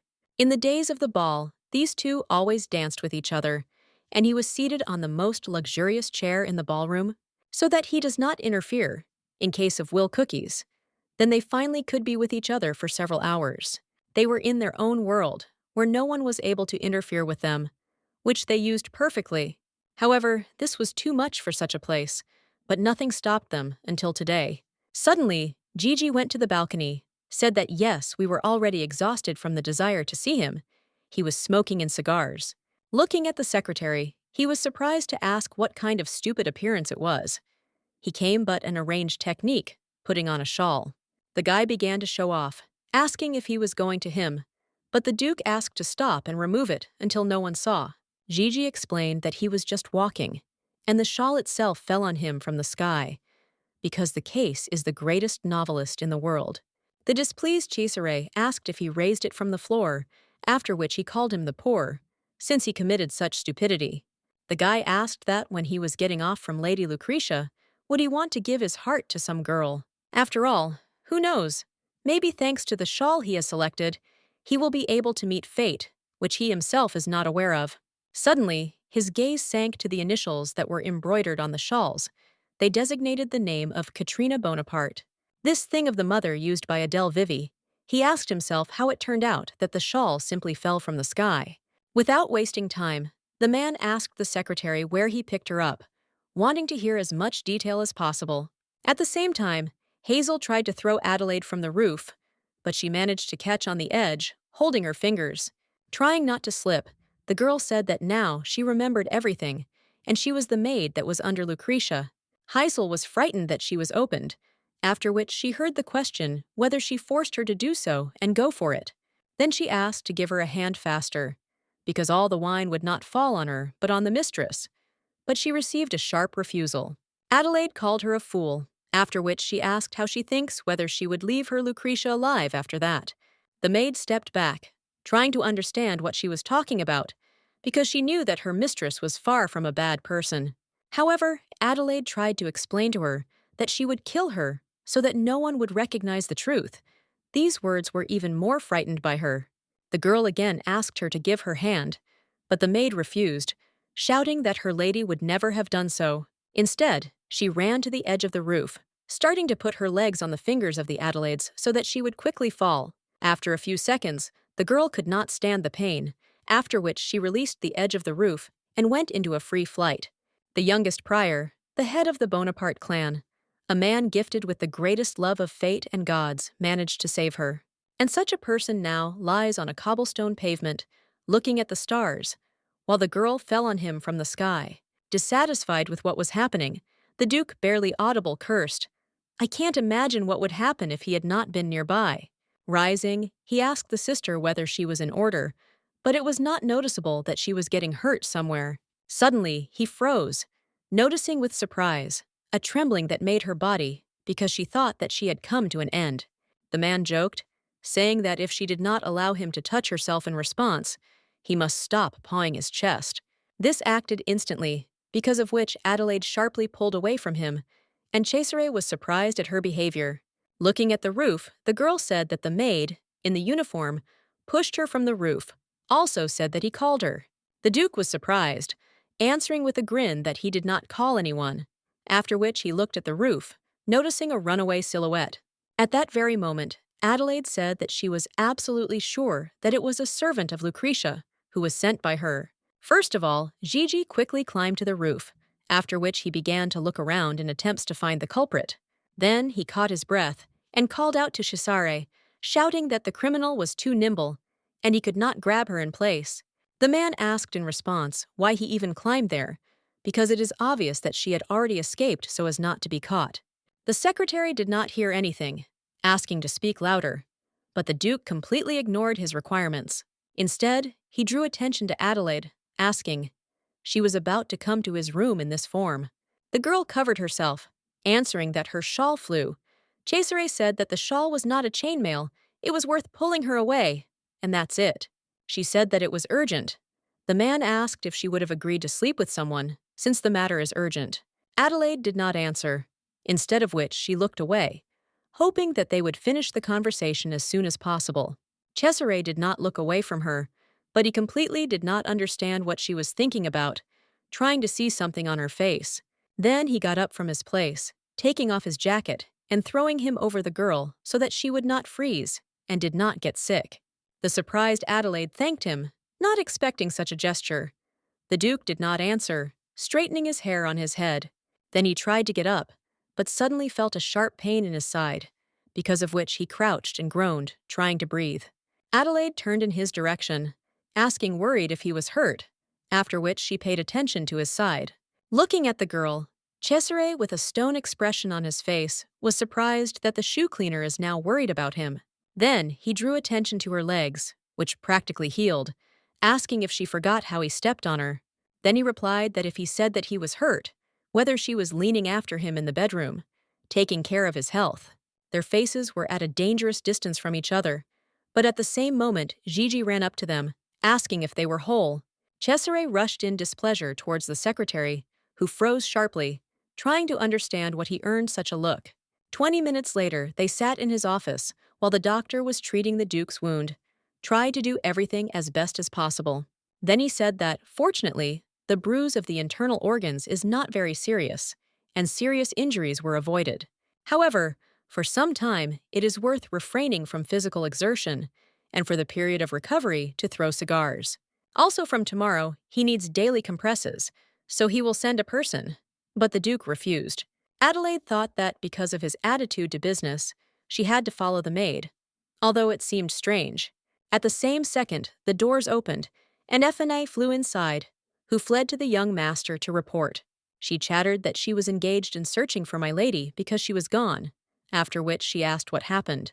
Paying attention to her, Cesare said that she was just in time, after which he demanded detailed explanations from her. The next 5 minutes, the girl retold all the events that happened since the preparation of Adelaide for the ball. Ithone apologized, because all this was because of her improving, although some suspicions crept initially. However, Madame Flavius personally told her about this, but Cesare replied that Ithone could not suspect her. At the same second, the doors once again opened, and on the threshold was Gigi, who demanded the attention of the master. With a serious look, he stated that, as was ordered, he ordered the knights to sharpen Madame Flavia Lorendon into custody, and everyone who tries to leave the territory of the mansion will be detained. Also, the gaoler was prepared. Having attached a cigar, the Duke replied that then it was necessary to send it to his dear Madame Flavia as a gift. Then the man smiled, ordering to immediately bring here Lucretia for an explanatory conversation. Some time later, they knocked on the office, after which Gigi went inside, thereby surprising Adelaide. She did not expect a knock, because she was originally strictly punished not to knock on Cesare's room.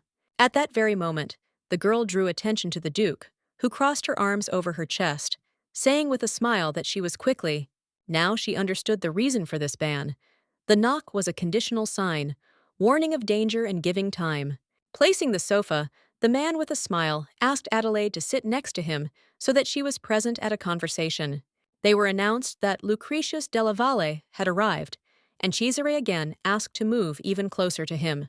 The girl slowly entered the room with an embarrassed smile on her face, after which she greeted Mr. Cesare. He smiled and greeted him in response, apologizing that he had to meet her in this form. When Lucretia noticed Adelaide in an embrace sitting next to the Duke, her eyes widened with shock. Her gaze moved to a girl who was sitting with an absolutely indifferent face, but this chose her even stronger. Her heart was pounding furiously, while Cesare invited her to sit down, and not to stand there so that everyone would be comfortable to talk. Somehow, holding herself in her hands, Lucretia smiled sweetly, after which she agreed with the man, taking her place. At that very moment, Adelaide, with a dumbfounded look, paid attention to her maid, who was another girl. She managed to change the maid so as not to cause any suspicions to herself, and not to report the one who tried to kill her. Cesare also noticed this, because of what he asked if this maid was always with her, although he knew the correct answer in advance. Lucretia, with a smile, gave an affirmative answer, saying that it was her maid Anise, who always accompanied her. The Duke decided not to show a look, but immediately answered that he did not think so, and she is now trying to hide something.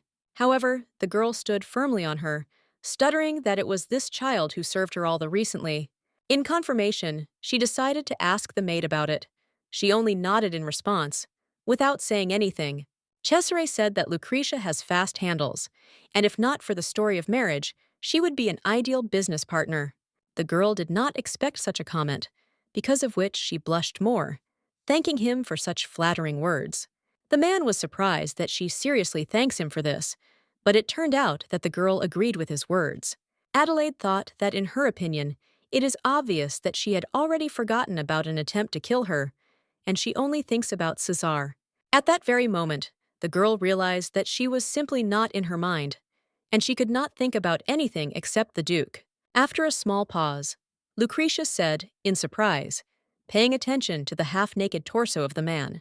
Looking at his wound, she asked if he was injured. Cesare looked down with a smile, also glancing at her. Then his gaze sharply darted to Adelaide, who immediately realized that now he would need her little help. At that very moment, he brought his face closer to her, and with a smile said that he had to catch a mermaid falling from the sky. Then he pressed her to him and kissed her on his forehead, while the girl laid her hand on his chest, smiling back. Lucretia watched in shock how the man asked if everything was fine, and Adelaide replied that everything was thanks to him. Cesare said that he would be better to suffer, and not her. The girl replied that he also could not get such injuries. Lucretia seemed to be torn from the inside, and she did not pay attention to when the Duke turned to her once again. Gathering her thoughts, the girl awkwardly replied that then she could take a look after him if he needed help. Cesare replied that there was no guilt in this, so he in no way can cause Lady such inconvenience. In addition, his younger sister to take care of him, so everything is in order. These words were very wounded by Lucretia. She trembled that in order for the old business to take care of the man, even in one bedroom, they can be understood.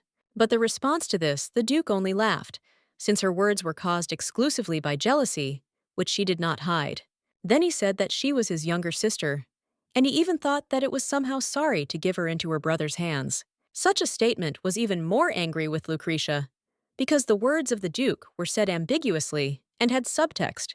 After that, a pause came, during which the girl cried, once again trying to put pressure on pity. Cesare said that this time he would not connect her with what had happened, but this is only because there is no evidence. However, the second time there would be no. Hearing this, Lucretia flinched, decided that in this way she ruined the relationship. The man added that if she once again throws something like that, then the trial will switch to the interrod level. At the same time, Madame Flavius, nervously pacing along the corridor, and pondered the situation in which she found herself so stupidly. She grabbed her head, decided that there was no doubt, and the Lucretia plan failed, and now her name would be tarnished. At the same second, behind her, was heard the creak of the door, which she was very scared, because there was a man in a cloak. She immediately realized that he was moving in her direction, and then she found out, because of which she began to slowly go back. The mysterious guy turned to her, said that she should follow him in accordance with the order of the head of the clan. 10 minutes later, the carriage drove away from the mansion, heading for the port, where it was ordered to deliver Madame Flavia. The woman was tied up with her hands and eyes, so that she did not see the route, but she tried to find out from Eager where they were going. Then she screamed that she needed to meet with Mr. Cesare and explain everything to him, because she had a reason. However, the guy answered nothing, while maintaining a serious expression on his face, since he simply carried out an order for him. Having trembled, Flavia tried with the help of hearing to determine where the carriage was moving, but this was impossible. Suddenly, she shuddered when she heard the screams of gulls and the smell of seawater. Then she had practically no doubt. A few minutes later, a bandage was torn from her eyes, because of which sunlight blinded it, preventing it from being examined. When she was almost forcibly taken out of the carriage, she noticed another guy who said she was waiting for her. Flavia began to scream hysterically and asking her to take her to the master. Trying to explain that misunderstanding arose. The woman screamed in the throat that could explain everything. She was threatened, so she had no other choice. Gigi smiled. Thank you. Didn't she get a threat, not by the fact that she revealed Lady Adelaide? Then the guy reminded her of Omert. She violated the most important status, which was supposed to protect as a vassal. Omert is a code of silence, which is an oath of non-disclosure of any information seen or heard.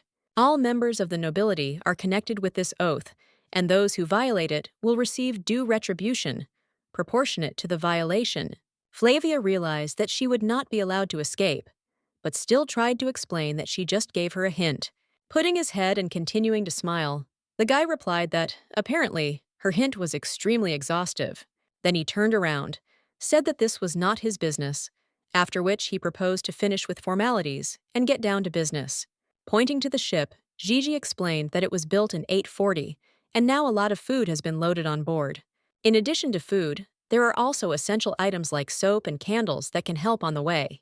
Then the guy added that taking advantage of this whole station, Madame could calmly get to Sorok on his own. Horror rolled up to the woman, because she knew that Sorok is the most distant place from Santnara, which is difficult to get to. And now he wants her to go to the open ocean on this vessel, which any wave can turn over. Gigi said that if she could return, then the master would take it for the will of the sea goddess and give her forgiveness. Flavia, that the blessing for the ship, on the nose of which there is no statue of the goddess, where there are, he sends her to death. When the secretary explained everything, he told Ajira that he finished, so you can start sending and returning. Fear surpassed the woman again with a new wave, because of which she began to pray for mercy, but no one listened to her. She pulled out and asked her to give her a chance, and only once to allow me to meet with the master in order to personally explain everything.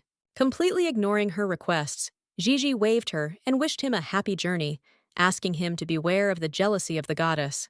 Already being on the ship, the woman screamed that she did so for the sake of the master, and everything was for the sake of the Bonaparte clan.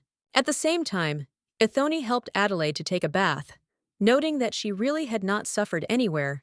A little darkened, the girl asked if they found a maid who encountered her, because now she was most interesting to her. Ithoni hesitated before answering, trying to choose the right words in order to convey them to the lady. Then she said that she was discovered in a sewer. It was difficult to identify the body, but there was no place on the face of a living place. However, the color of the hair coincided with her testimonies. The maid was also without clothes. Probably someone tried to hide the evidence. And on her body, in the same place where the young master received a bruise, many deep-cut wounds were discovered. When asked what will happen to Lucretia, Ethne replied that there is no evidence, therefore, it cannot be held accountable. But it is not necessary to resort to some official measures, but then too much attention will be attracted. Lady Lucretius is extremely loved by ordinary people, and in high light it is known for outstanding appearance and knowledge. She shares them with great births, because if something happens to her, a wave of disapproval will ride among all, no matter how sad and unfair it may seem, but she will not bear the punishment that she really deserves. Adelaide understood this perfectly, because of which she received comforting gratitude from the maid, who was worried. Opening a small jar, Ethne added that there are good news that the lady must like. From today, she will be released from classes for some time, as the master ordered to repeat everything studied. Therefore, she will finally be able to rest a bit, and all the wounds on her legs will be able to completely heal without annoying them. Adelaida immediately asked what was with Madame Flavia, but the maid again stood a pause, trying to choose words. Then she said that the master was just in the process of searching for a new etiquette teacher, but you need to wait. The lesson will be updated as soon as the delegation from the Orsnan leaves. Until that moment, the lady will have free time. Turning away, the girl concluded that Madame Flavia was over, and she will never see this woman again. Recalling, Ethne asked, when she wants to change into a weekend outfit, Adelaide did not understand what was being discussed.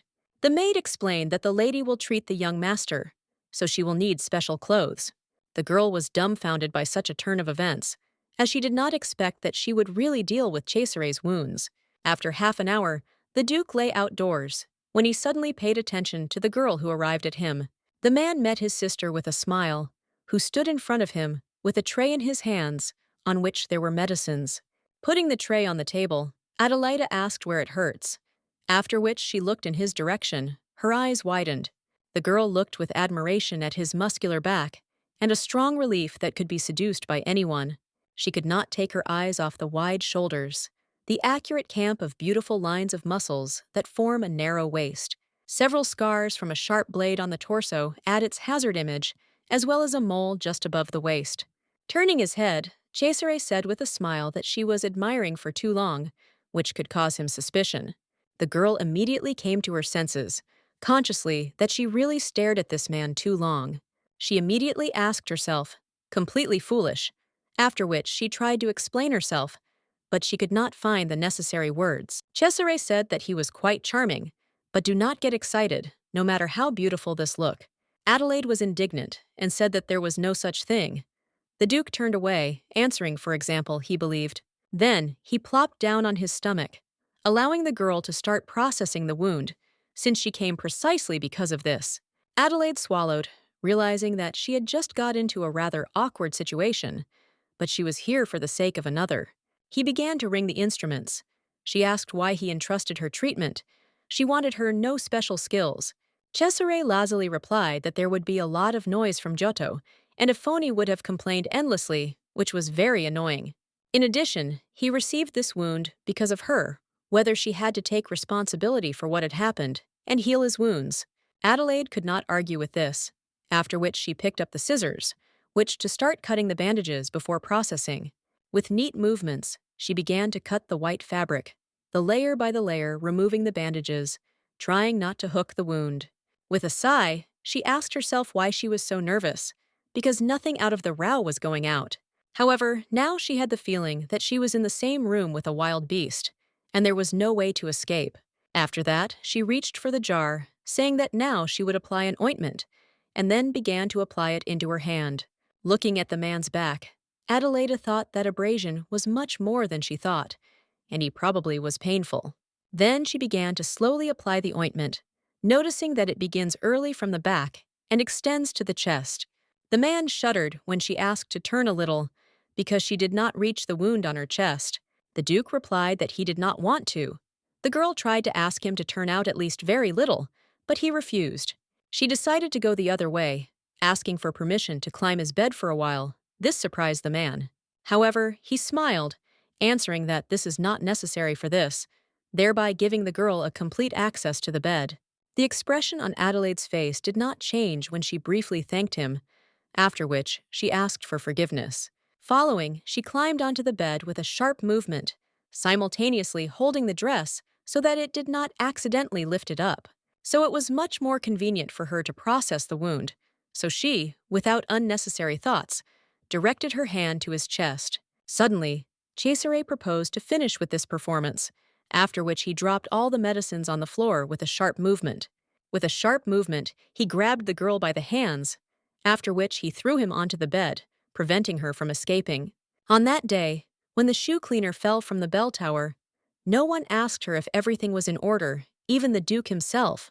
However, despite the fact that everyone turned away from the victim, there was no shadow of resentment on her face, because it was always like that.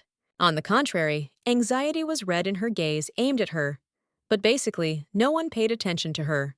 Cesare did not understand why she behaved so arrogantly and stupid, forever substituting her life under blow. After all, if not for him, she would have been dead for a long time, and in this case, who should regret whom in this situation? Then he decided that she probably had some other goal, and he had to definitely find out which one. Her intention to appear in front of him in such an outfit. All this was clearly for a reason. She clearly tried to seduce him. And the way she pretended that she was experiencing much more about him than about herself, although it is obvious that this is far from the case. The way her shoulders trembled, awakening the instinct of defense in him, all this, he only realized recently, and now he knew what to do. After all, if there weren't a secret motive, she would not have worried about a man who painfully stepped on her leg. Hanging over her, the man asked to call him Cesare, because for the bed, turning to him as a brother is not quite in place. However, Adelaide still called him a brother, added that she did not understand why he was acting so strangely. The Duke grinned again, asking her to finish his sweet performance, after which he turned to her by the present name. Cesare explained that he was a man. She is a woman, if you look closely, pretty, and her stupidity is even sweet. Then he stated that it would be gentle, as she wanted, so she should lie quietly. Such speeches greatly embarrassed the girl. In the life of Cesare, there was a countless number of women who somehow tried to achieve its location. However, there were even more disappointments, since all these girls were similar to each other in character and behavior.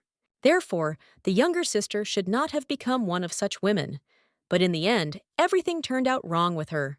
Adelaide looked at her brother cautiously, trying to dissuade him from what he was going to do until he regretted it. In response to this, the man only smiled, answering that he seemed to have picked up an excellent actress, and his sister plays well. He himself thought that now she would probably pretend that he could not resist him, no matter how he tried. After all, her goal is nothing more than seducing a womanizer of the Bonaparte clan and an attempt to lead his life to an acceptable form. Continuing to hang over her, Cesare asked her to stop, since now she could be honest with him. Then he brought his face to the girl to a rather dangerous distance, saying that he would do what she would wish. Suddenly, he began to bring his lips closer to her, asking him to open his mouth so that this would finally happen. Suddenly, he asked himself how the contract with the Valles clan, if he crosses this line in a family relationship. After that, he began to consider the seductive body of Adelaide, realizing that he could hardly restrain himself now.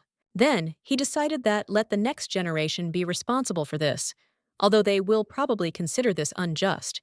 But then they could be born early, because this girl is not just beautiful, damn beautiful and seductive. Perhaps to sleep with her only once, and it will be too sorry to disperse. But now he agrees to such a situation. But suddenly, the man froze, feeling cold steel on his throat. Adelaide grabbed the scissors and put it to him. The girl pressed a little stronger to crush the skin, and Cesare noticed sincere discontent in her gaze.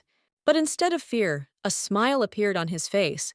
But he did not expect such a turn, but was not going to retreat. The Duke asked why she took something so dangerous, and whether she was going to open his throat. She answered affirmatively. The man did not retreat, asking if the spirit was enough. The girl replied that he had forgotten, that she was from the slum of Kemor. Adelaide opened the scissors and began to crush harder, while Cesare realized that it seems that she was not joking at all. Without wasting time, he abruptly grabbed her hand, crushing her to the bed. But she did not let her scissors out of her hands. Still smiling, Cesare, with a mockery, asked if she was too fast for such statements. In his eyes, it was too stupid. Adelaide answered with discontent that he was too dissolving and vulgar. The Duke thought that even though he was fun before crazy, it does not look like a shoe cleaner was going to end. Previously, being in this state, he never restrained. But now, something did not allow him to continue. Removing his hands and raising, Cesare turned to Adele Vivi, asking if he was so that she hates him. After a small pause, the girl replied that she did not hatch, but she did not like such tricks at all. Therefore, she menacingly stated that her carnal joys did not interest her. In confirmation of this, she tightly squeezed the scissors. The man was surprised, but at the same time, he was amused by such an answer, because this girl was not like any other. Suddenly, he laughed loudly, thinking that she should say that he hates. It would be easier for him. After that, he began to slowly get out of bed, asked to finish with his treatment, as he should leave. Then, Cesare sat on the edge of the sofa, glancing at the girl with a lateral vision, and thinking how to be with her further. After all, now he really is sorry to give her loser Della Valle, who is definitely not worthy to possess such a treasure. In the evening, in Parliament, the man said that a few days ago he heard that the delegation of Orsinin had finally returned. Another person added that they were grateful to Bonaparte for the warm welcome and promised to visit him again. A bearded man praised Cesare for a good job. The Duke replied that he had only done what he had to.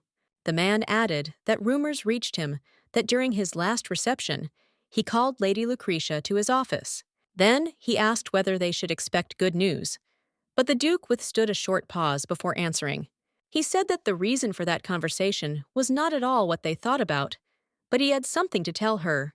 When asked what exactly, Cesare replied that her parents, who had previously left the house, sent her younger sister to him. Such a statement dumbfounded all those present, after which they began to ask for which younger sister was talking about. The Duke prepared, so he said that he understood everything, and that they had many questions regarding this. However, he said that his sister's personality will be disclosed in a few months at the debutante ball, as expected. Then she will be able to meet with the son of the family Della Valle so that they have the opportunity to establish a relationship. Those present could not make peace of their ears, as they perfectly understood what kind of plan the Duke conceived. At that very moment, Cesare turned his head and directly said that he would deliberately send Adelaide to the Della Valle family. So the older brother, he simply cannot leave his younger sister of marriage age alone, so he will be a sacrifice. Luke Della Valle, who was the master of the clan, looked at the Duke with disbelief, but did not find what to answer. Cesare with a smile asked him, "Is this not a significant event for his kind? Because this marriage is much better. As a result, Lady Lucretia will not have to marry the prodigal son of Bonaparte." The chairman heard this phrase. The next day, when Adelaide came into the sight of Gigi, the guy immediately ran in her direction with a smile. With a delighted look, he stated that she was beautiful today, and he was amazed at this at each of their meetings. When he said that even the sea virgins would envy her face, a glass jar of ink flew into his back of his head. When the guy fell silent with a displeased look, Cesare greeted his sister with a smile, expecting from her reciprocity. In response, the girl bowed and greeted him. Effie did the same, only silently, not climbing into the conversation. The Duke noticed that for the first time, it was seen with the cleaner of the shoes after the case she put the knife to his throat. However, now the girl looked humbly, waiting for any order, which is why her appearance was innocent. Cesare said with a smile that he called her a different question today, so he offered to leave these awkwardness. At that very moment, two curious pairs of Ithoni and Gigi's eyes stared at her, who did not understand what they were talking about. Cesare ordered someone to enter, after which Aegir Korer entered the room with a slow gait, looking at the floor. The Duke explained that from today he will be her accompanying, so without him she will not be able to leave anywhere. Adelaide was surprised to hear his surname, after which she looked at Ethne, who did not give a look that she knew him. With a malicious smile, Cesare explained in between that Aegir, the younger brother of Ithoni, as she could have guessed by her name. However, the guy did not even look at his sister out of the corner of his eye. Now he was in the service, and could not allow too much. Taking a closer look at him, Adelaide thought that for his younger brother, he was too young, although it really doesn't matter. After that, she bowed to him, saying that she was supposed to be on him. He replied that she would make every effort to protect her. Cesare and Gigi grinned that he was grabbing everything very quickly, because of which they were satisfied with the choice of the accompanying person. The Duke thoughtfully said that if someone was also fast, then I would initially knew that she was not just a maid in the mansion. The secretary replied that all because the lady had not even spent a month here for a month, and it was time for him to move to meet. Remembering this, Cesare said that time flies incredibly quickly, offering to finish it today. Then, he seemed to specially added that even for the sake of the younger sister, he could not linger, because of which she shuddered. Their eyes met while the girl was mentally trying to ask him to shut up, while the three were surprised to look at them. As soon as the audience came to an end, Adelaide and Ifan went to the chambers, slowly moving along the corridor. The girl's thoughts were busy Cesare, which is why she called him crazy, who does not even think what she was doing. At first, he himself seduced, overthrowed, and then took and changed his attitude, like some kind of raffle. Suddenly, she realized that for the first time, she saw his mole fabric so close, but she remembered this only now. At that moment, there was not a single thought in my head, but now all the details are slowly returning it to that very day. Frowning, she asked herself, and where he was so much beauty, because he wasted her left and right as he pleases.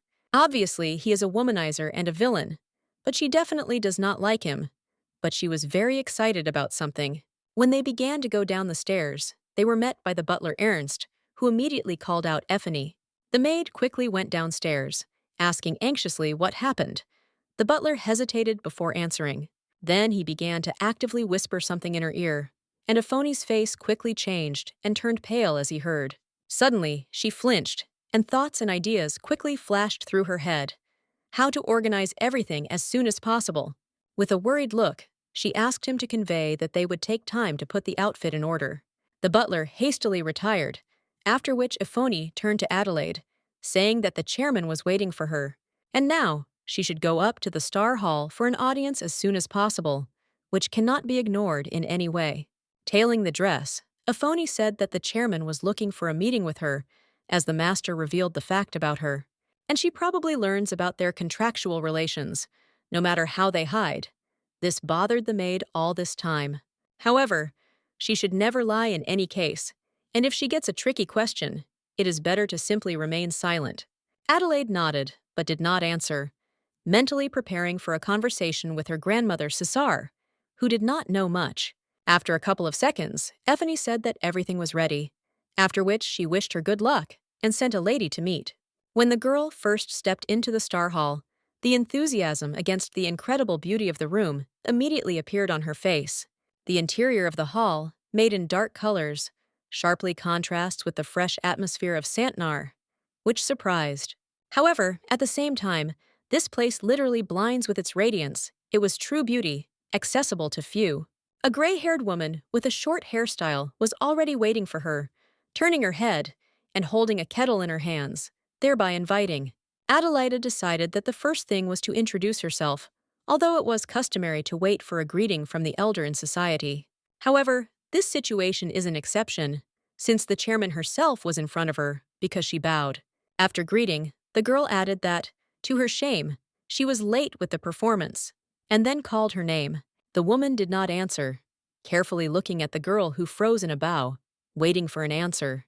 At that very moment, the chairman put a notebook on the table, in which she greeted, and asked to call her Eve, a woman, a unanimously chosen chairman and parliament, Eve Bonaparte, who is also a grandmother Cesare.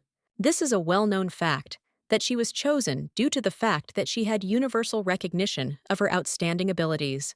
However, in addition, this woman also has a physical flaw, because of which she cannot speak, but only write.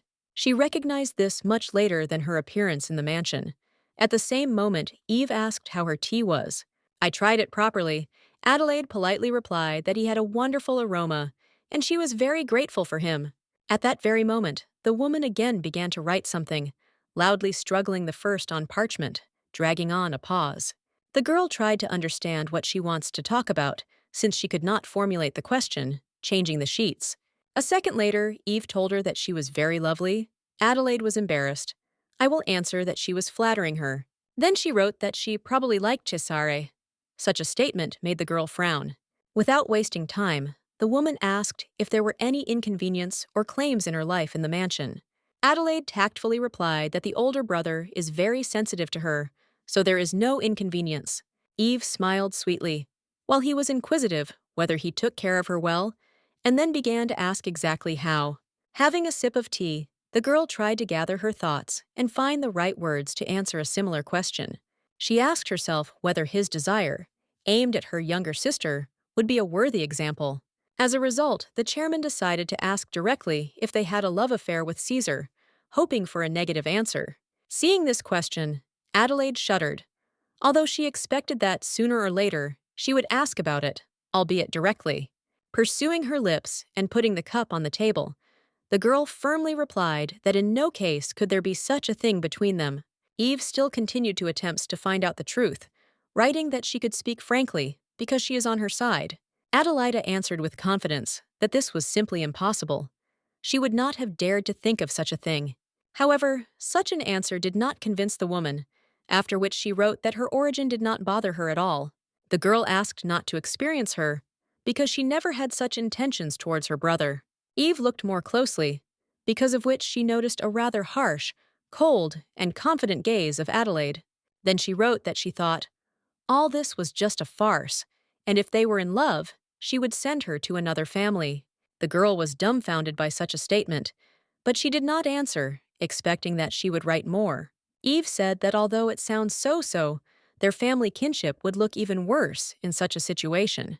Her hand again touched the parchment, where it was written that she did not need to go to the Delaval family instead of Cesare. The girl read it with her eyes full of shock, because she could not believe that the chairman herself was telling her this. She recognizes her Bonaparte and can give her much more than promised Cesare. She only needs to name the price. Adelaide looked at the woman in disbelief, but she did not see in her a hint of a lie or some obvious stand. She did not understand what she wanted, because she wanted to send her to another family if she and Cesare were in love. But if this is not so, then she will not allow her son Valle to marry her son Della Valle, which created a certain paradox in the situation. Suddenly, the woman's face was clouded when she wrote that she wanted Cesare to be loved.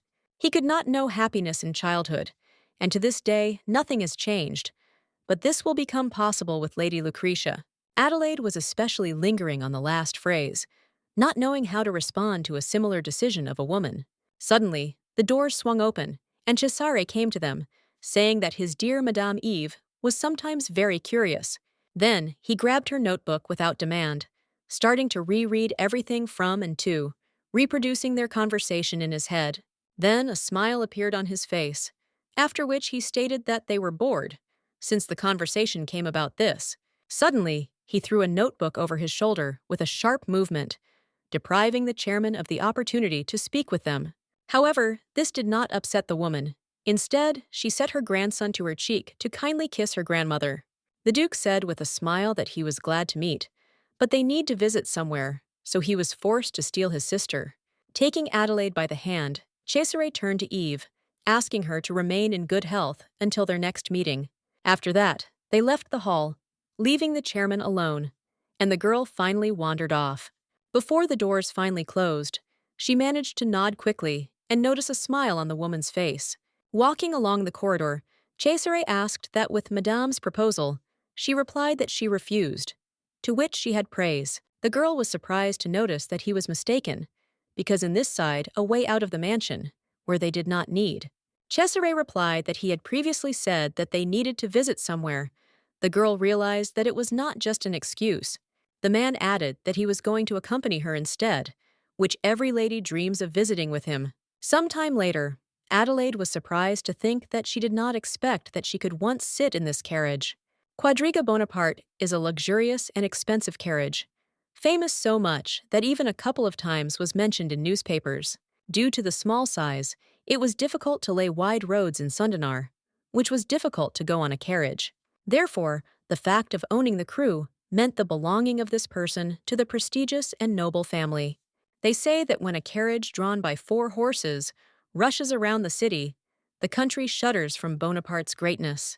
And now, they drove up to Bellastella Street, about which Adelaide and Afoni had previously talked with interest. The place that she could only look at before, now calmly visits without worrying about her status. But besides this, she did this along with the head of the Bonaparte clan, which she could not think about a few months ago. Cesare said that she looks pretty, but does not even smile. Such a statement made the girl startle. Turning in his direction, she tried to understand what he was talking about, but not a single thought went into the head. With a smile, the Duke said that she is now in a good mood. You just have to look at her face, and everything is obvious.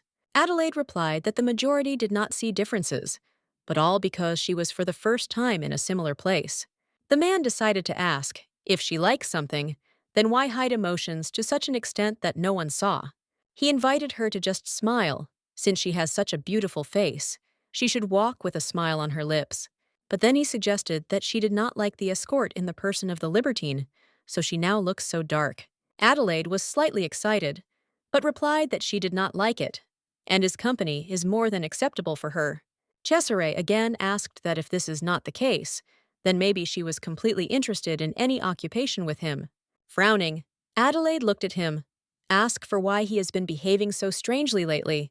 The girl reminded herself that she was his younger sister, after which she smiled. That on the contrary, she was interested in a lot of things. Smiling slightly, the man noticed how much she tries to fulfill absolutely everything he would say. Adelaide mentally insulted him, asking himself, really, he is delighted with games, even with a girl who does not attract him. After a couple of seconds, the carriage stopped, after which the man headed for the door, saying that they had finally arrived. At that very moment, he felt the girl's hands, because of which they froze in an awkward pose, trying to realize the situation. Cesare, with a smile and genuine interest, looked at the girl, who was immediately embarrassed, and began to make excuses.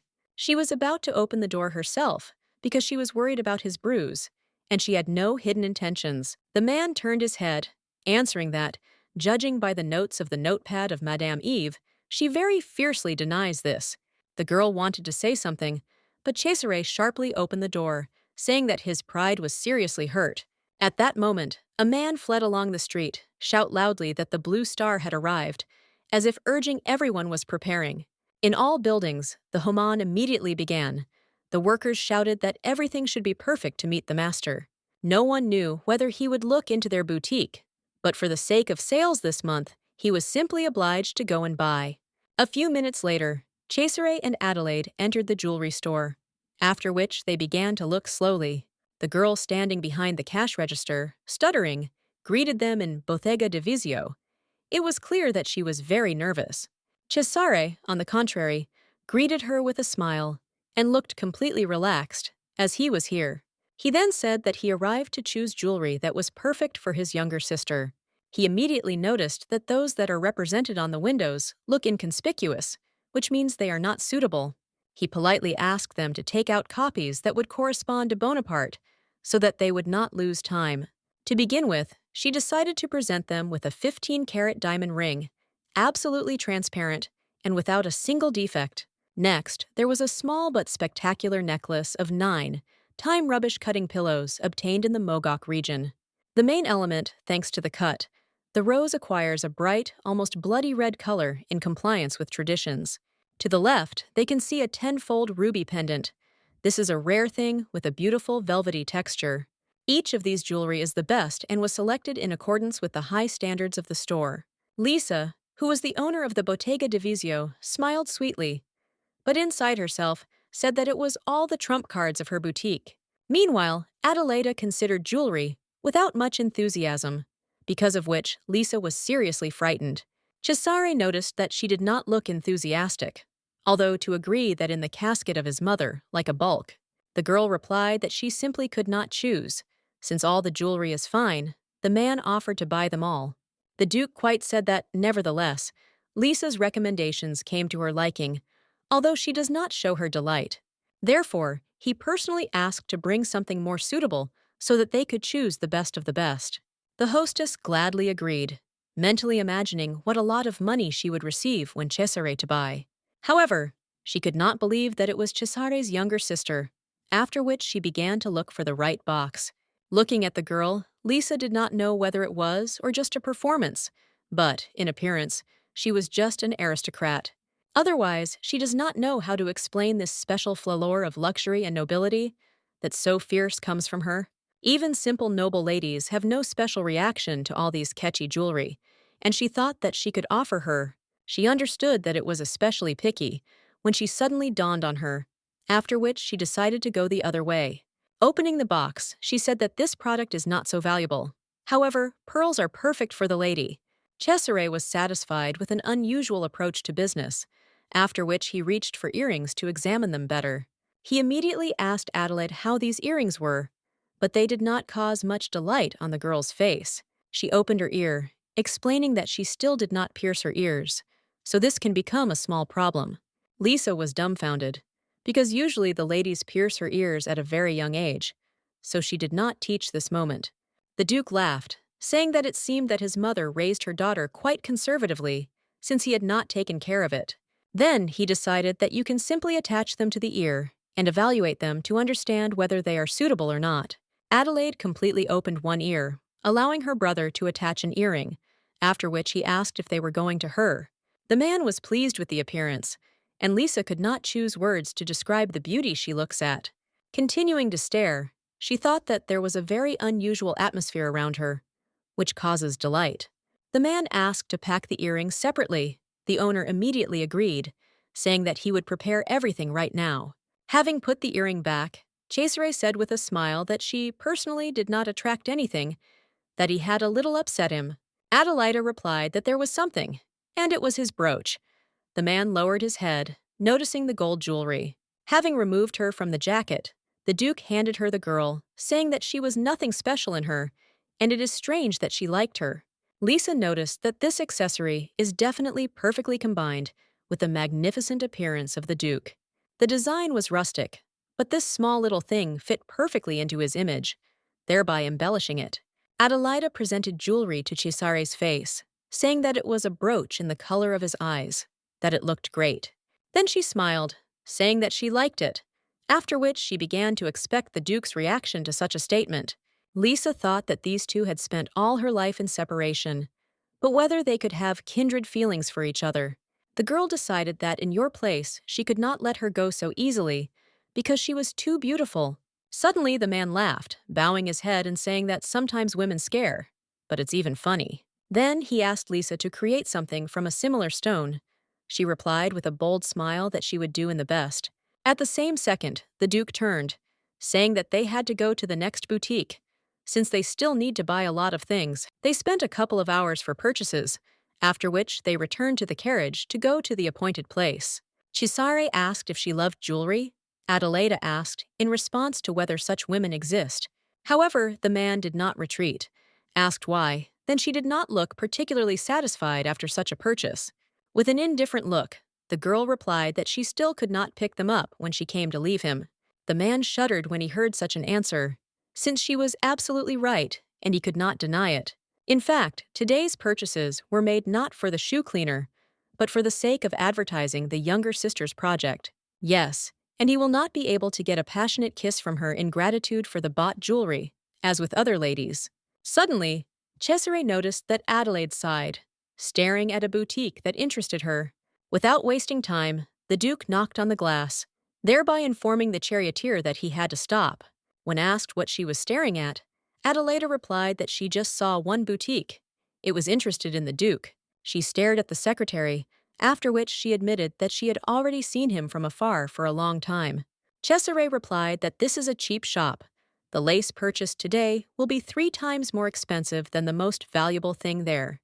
However, the girl's gaze did not break away from the boutique, since her interest was not in the goods themselves, but in old memories. Adelaide decided to agree with his opinion, after which she thanked. A second later, the carriage moved on the road.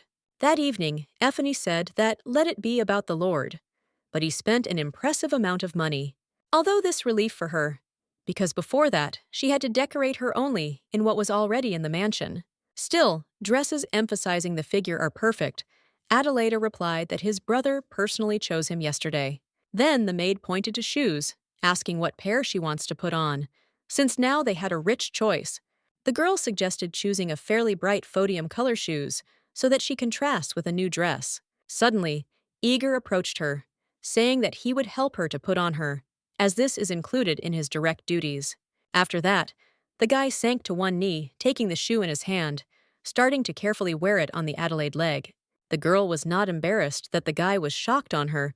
She only felt that these shoes were rather soft and comfortable.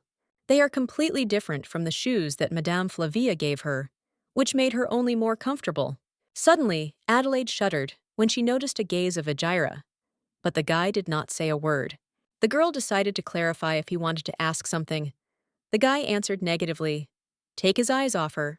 At that very moment, Effie came up to her and said that her classes would resume today and will be held in the Aria Hall. Aguirre added that since the hall is located in the outer part of the mansion, with which it is still poorly familiar, and it holds it, Adelaide nodded, deciding to ask what kind of person her new mentor, because she knows nothing about him. However, when they arrived in the hall, there they were already waiting for Cesare, who greeted the girl with a smile. He said that, as she already realized, that the next few dancing classes would be held under his leadership. Having bowed, Adelaida replied that she did not even know how to thank him for allocating his time for her. The Duke smiled, asking her not to do his discontent so obvious, because it was very striking. He invited her to come closer and not be shy, after which he held out his hand, waiting for the girl to put her in her. Gently extending his hand back, Adelaida asked if he was sure that he should practice dancing with her. Cesare asked in response if she was sure that he was not interesting to her, because she continues to worry about his bruise. The girl explained that he was injured because of her, so her anxiety looks quite natural. The man recalled that he somehow crushed her leg, because of which she could behave more unfriendly with him. Looking away, Adelaida asked, did no one ever tell him about the concept of philanthropy? The Duke grinned, answering that humanity is impossible in the relations of the sexes, as it looked too naive. Bonaparte takes place at the head of Bloom. It is most removed from the entrance, and has a good influx of fresh air. And of course, the orchestra is located nearby, so that the rhythm of music that you need to dance is better as heard. Then the man turned around and bowed, after which he politely extended his hand and asking whether the lady would dance with him.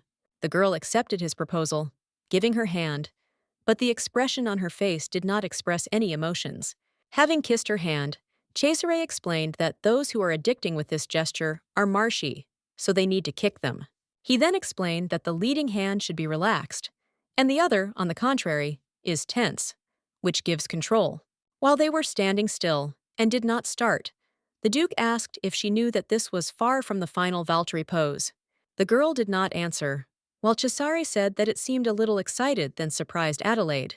Then he abruptly pulled her to him, saying that he was joking. Her sister immediately replied that it was impossible to behave in front of her.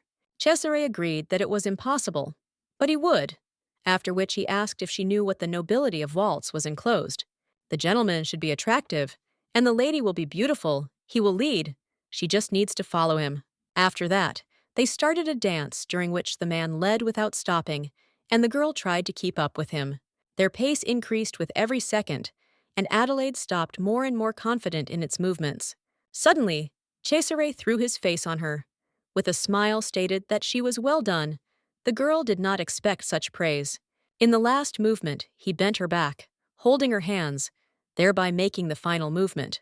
Adelaide tried to understand why this man was looking as if she wanted to absorb without a trace of a person in front of him. With this behavior, it may not be sincere, but this person is still a mystery to her. While Adelaide took a breath, Cesare said that dance with him.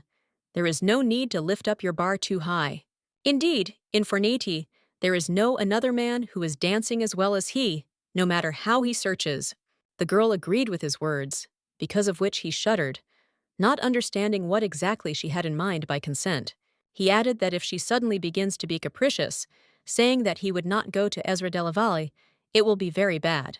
Turning away her head, Adelaida replied that he could be calm, because this would not happen, since she gave a word. The Duke asked with a smile, "Where such confidence? Because you never know what to expect from people." The girl gave a negative answer, again saying that this would never happen, so he may not worry. Suddenly, he turned away, saying that she had just coped well, so he offered to dance again. The girl agreed, and at the same time, 2 more people entered the hall, who initially should not have been here. This was the chairman who was in the company of Lucretia, that she decided to suddenly visit their mansion. The girl with a smile greeted Ifan and Ajira. They watched the new ones with a dumbfounded look. Lucretia explained that the chairman suggested that Mr. Cesare and Lady Adelaida suggest with her. The Duke looked at them with a displeased look, after which he asked his partner not to be distracted and to focus on him. Lucretia said that in a waltz, she was not particularly skilled, but unless balls were not held in the place where she grew up.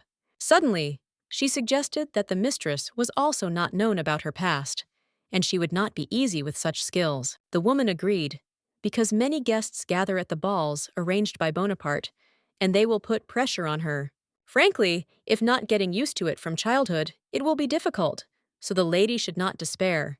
Carried away by eavesdropping on their conversation, Adelaide lost her rhythm, because of which she stumbled, losing her balance. She leaned abruptly to Cesare, but the man managed to react, grabbing her by the waist so that she would not fall. The girl grabbed the Duke with both hands, who decided to stop the dance, asking for following him. Then he said with a smile that he did not expect Madame Eve to visit them without warning. The woman smiled in response. Turning a look at Lucretius, Cesare asked if she had everything safely. From surprise, the girl shuddered sharply. With trepidation in her voice, she answered in the affirmative, after which she asked the master to call her finally by name. Cesare decided to abruptly change the subject, asking how much they visited them today, because they could not come just like that.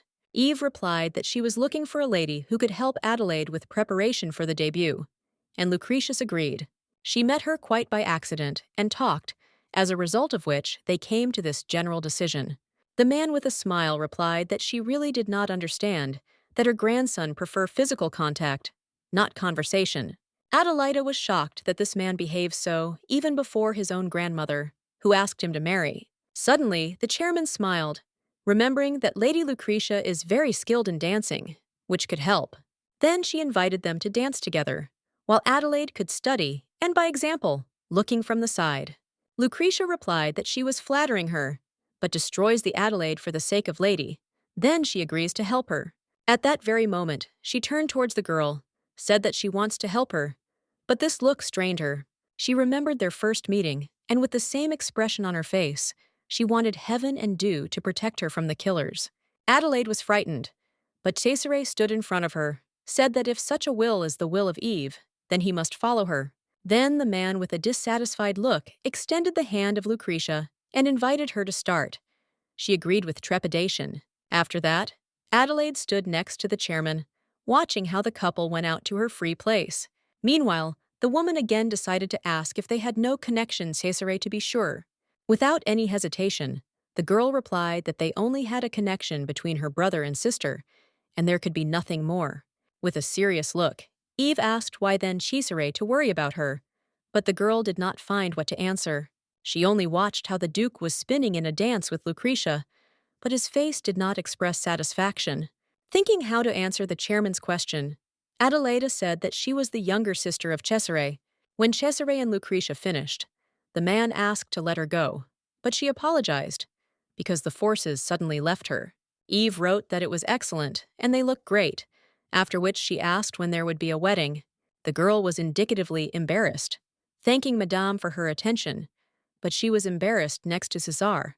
The woman said that because of the affairs in Signoria, she was forced to leave them, so the guest will be left alone. She expected that the grandson would handle her well, but the Duke was not configured in the same positive way.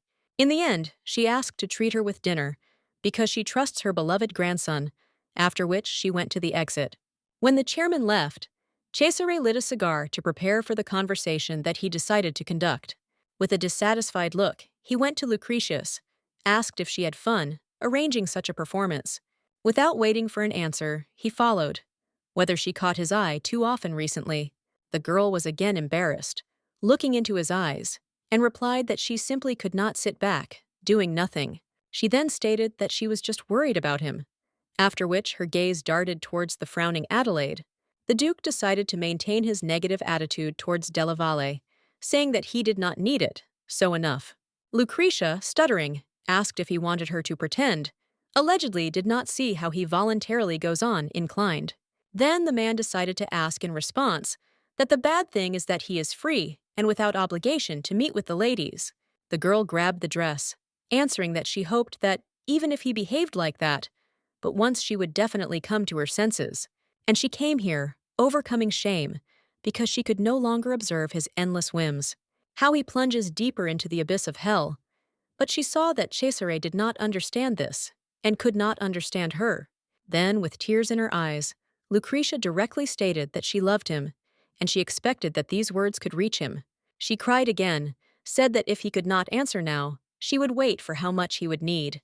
Until he finds his way to a genuine paradise, she will wait for him, and will make every effort to find him.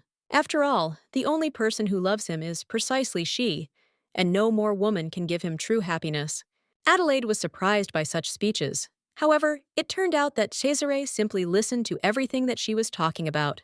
Suddenly, he approached her, and with a smile asked what kind of love it was if she does not even satisfy him. Lucretia was dumbfounded by a similar question, after which she coughed when the caustic smoke of cigars flew into her face. While the girl was jerking off, the Duke told Adelaide that today's lesson was completed, so she can go to her place. Suddenly, Lucretius tightly grabbed the girl by the hand, loudly stated that the lady wished them to get along.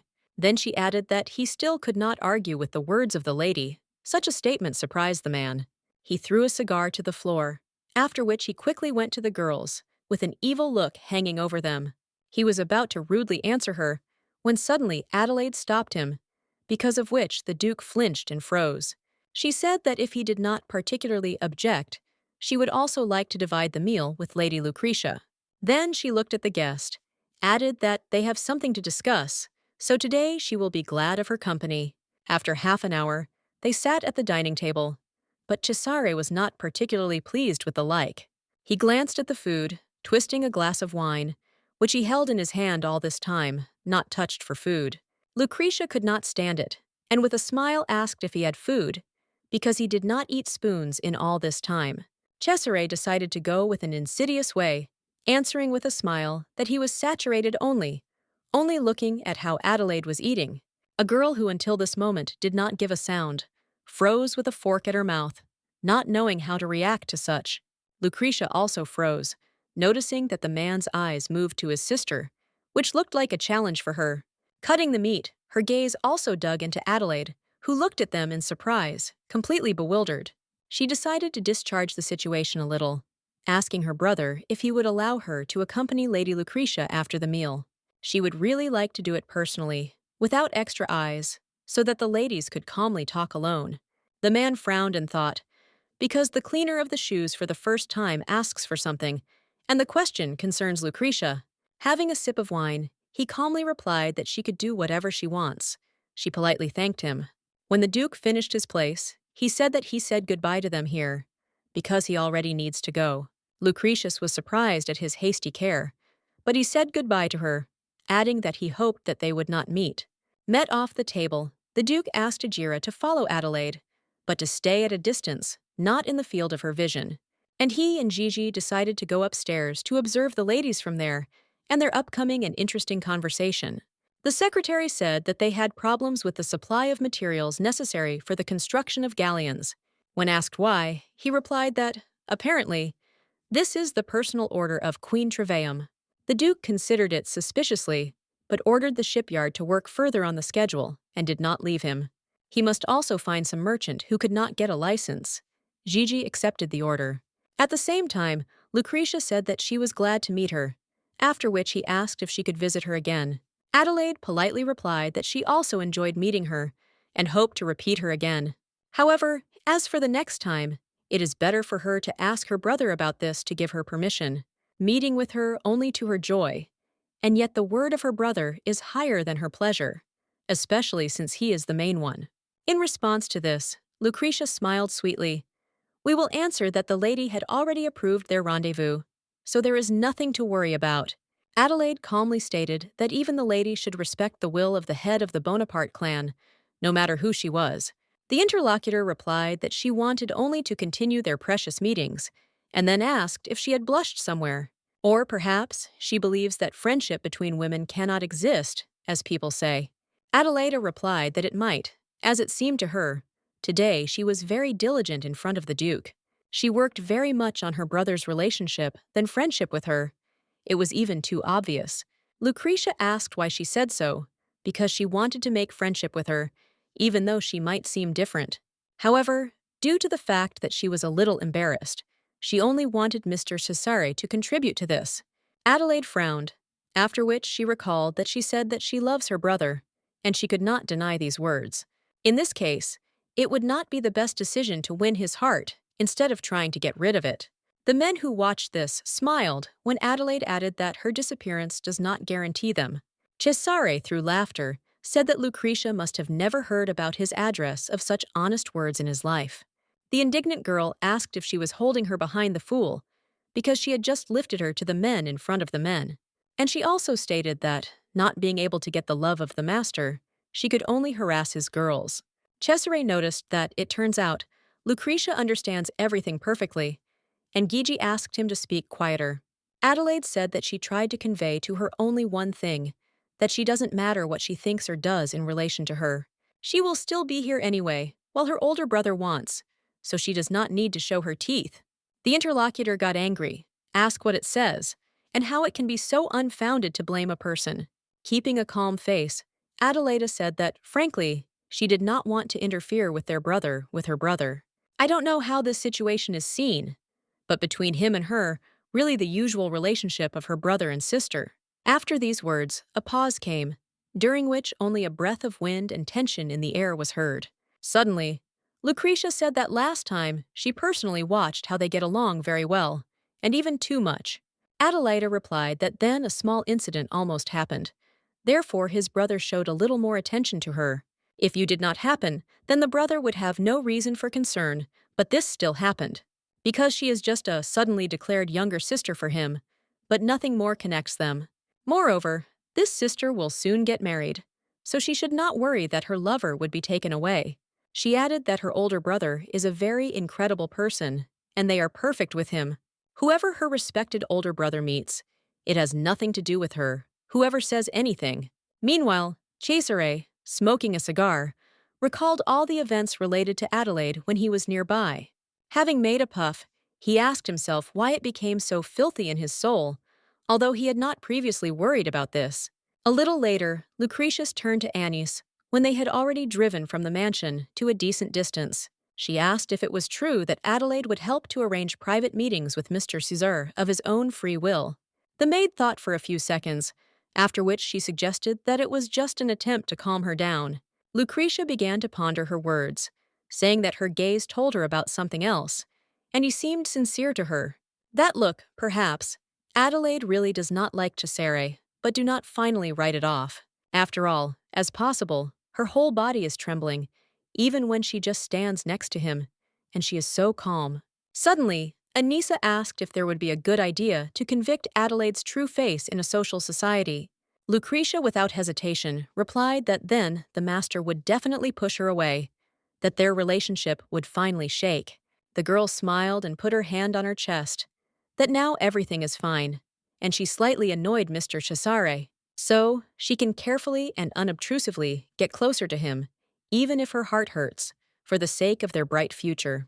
And if Adelaide really helps their relationship with him, this will significantly simplify her with the task of seduction, which means that she will be able to see the master much more often than now, and will be able to catch up with all the lost time. After all, she spent so long locked up, although she could devote all this time to her lover and be happy. Anise asked that if the plan was fulfilled, then Mr. Ezra and Adelaide will have to get married, following the agreement. Lucretia replied that such an outcome was quite likely, but she did not understand what she generally started this topic.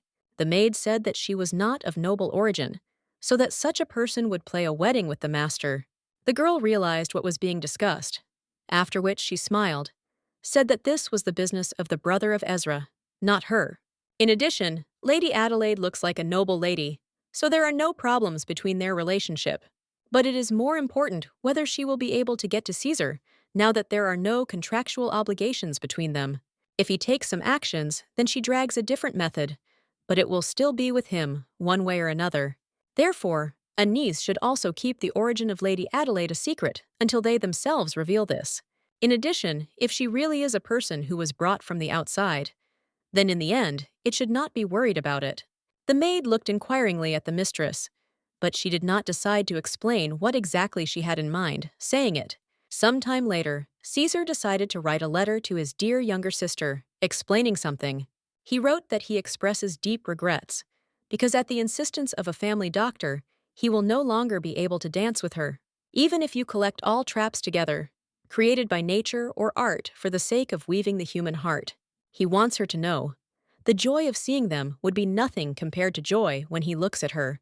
Carefully familiarizing himself with the letter, Adelaide asked Ephon to prepare the same paper and ink.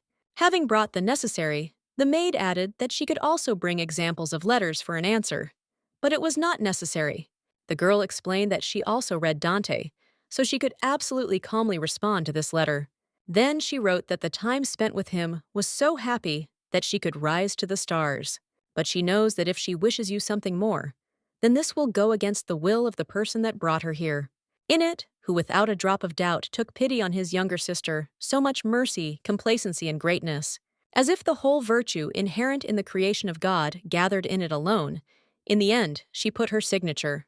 When Adelaide ended with a letter, she immediately put it in an envelope, after which she handed it to Ethany.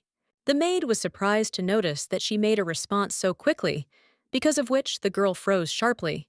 Having doubted, she was in no hurry to give the envelope, asking whether it turned out badly, since she was worried about the contents. Ethany tried to convince her that, on the contrary, well, so much so that there was no need for her advice. And since her brother will no longer be able to practice dancing with her, now they will really be assigned to her a new teacher. Suddenly, Aegir said that today he would become her dance partner, although this is not responsible. However, he offered to use it for some time, after which he held out his hand to Adelaide. Looking at the soldier, the girl thought that it seemed that the dances were not at all close to him, but his appearance is deceiving. The girl gave him her hand, saying that she was supposed to be on him, since she did not have much choice in teachers. Having kissed her hand, the guy said that he would do everything possible to learn everything as soon as possible. When they went into the hall, Aegir said that the owner wished her to practice the waltz, as then. A minute later, they turned on the music, after which they began to dance, confidently moving under the rhythm of beautiful music. Today, Adelaide was more confident in her movements, which is why she could make more complex techniques. She felt that Aegir was holding somewhat clamped, but next to him, her heart does not jump out of her chest. And contrary to Cesare, this makes him a good dance partner, and he does not look at her with this carnivorous look. The girl remembered that, in their first meeting from Aegir, it smelled of blood and corpses. This smell is familiar to every inhabitant of slums. Cesare definitely uses this man when there is a need to sort it out in some business. Perhaps Madame Flavia was eliminated by Agira's hands, and he was probably presented to her to get rid of. As soon as something does not go according to plan, or she will reveal his true larvae, this guy will immediately put the sword. She ran away from hell, but here she is not waiting for anything else, so in which case this guy will be able to find her. Suddenly, the girl decided to ask if he was good in owning a sword. Such a question made the guy startle, and the guy replied that as her brachier, he could not support such conversations because it is impolite. Adelaide said that the lady could trust her brachier if she hears an affirmative answer, otherwise in any way. A few seconds later, Aegir replied that it was good in this, to which the girl said that he was very glad to hear it. After all, this means that he will be able to give a painless death to anyone who dares to stand in his way. In the evening, Adelaide said that from tomorrow, you need to add to her schedule a visit to the outer mansion. Effony was surprised by such a statement, after which he decided to clarify in what case she decided to visit him. After all, there are often people from the higher Sveta, including her brother, because of which she had a good idea. She thought that this little observation of them could help her become closer to the ideal image of the lady. She will stay away with Aang's and take Sir Ezra with her to ensure safety. Effony was not delighted with this ambiguous venture, thinking that she had never asked for something like that. Therefore, she replied that at first she should get permission of the young master before changing the schedule. When asked if she could do this right now, the maid headed for the exit, deciding to leave her for a while. After waiting for Ethone to close the door behind him, Adelaide thought about the fact that Lucretia is a stubborn woman, and only her promise to contribute to her relationship with Cesare, she will definitely not be satisfied. And in order to tell her at least a bit of some information, you will have to really watch Cesare. In any case, her role here is to comply with the agreement regarding marriage with Della Valle and not stop Lucretia. And even if they are opened with her, Cesare will forgive her for the sake of fulfilling her plan, which does not threaten her. A few minutes later, Ethone returned, calmly stating that the young master had given his permission to visit. However, he told her not to miss rehearsals and said that a new dance teacher would arrive soon. The next day, he and Aegir climbed onto the hill, and the guy said that it was best to watch from here. Adelaide really liked this place, since they would not be noticed here, after which they noticed that Cesare was coming out. The man went out onto the balcony, smoking a cigar, not paying attention to the fact that they were following him right now. At that very moment, the girl drew all her attention to a group of people who went straight towards the Duke. These people, Lucy Gazzolo, Prior, and the head of the Rossi family, as well as the former chairman of Signoria, Elder Giannini. All of them are the important and influential faces of Santnara, who right now gathered in one place with Cesare. After a second, they all bowed to the Duke at the same time. He, in turn, smiled, nodding slightly in response. When they stood behind him, then Adelaide realized that it was Cesare's position in high society. He was so close that she was forgotten. She should take the place of the younger sister of such a person, at all costs. Having dropped her head, she aloud said that they were very far away. Aegir heard this, looking inquiringly at her. When the meaning of her words reached him, The guy immediately began to deny it, explaining that he was from now on her family. The girl looked down, thinking that she should still become better in order to even equal a little on him. And after that, she decided that it was time to return to the rehearsal of dances in order to further improve her skill. Toward evening, the servant ran to Cesare, saying that he would pay attention to 10 hours. There was a lady there. The man threw a brief glance at that place, finding Adelaide and Egira there, mentally asking what she was busy with. Of course, he heard about her desire to visit the externally mansion. The dialect that she would follow him did not go. Suborders asked what to do. The Duke asked to leave her, and not to create too much noise. Probably, everything is for the sake of a deal with Lucretia, and now she is trying to find out his daily routine or something like that. A few days later, Caesar once again went out onto the balcony, noticing Adelaide in the same place. He did not expect that she would appear today, which is why he called her very persistent, although you couldn't say that at once. Suddenly, he remembered how she said to Lucretia that he did not want to get into their relationship with his brother at all. Cesare was wondering why she disdains him so much, although he was counting on such an attitude. But such a direct refusal is a blow to his pride. At that moment, someone called him, but he did not pay attention. He thought that there was still no such thing that was rejected, and this shoe cleaner had too high the bar. She also stated that they are with Lucretia and are well suited to each other, which sounded like a complete absurdity in his eyes. Then he decided that she had vision problems. At the same time, Gigi could not stand it behind him and shouted loudly. He asked why he got up in the aisle, because behind him a crowd of honored guests gathered. But he did not even notice. Cesare turned away that if Adelaide tries to find out something about his schedule, he should not reveal anything to her. Instead, she should come personally. The secretary was surprised by such a request.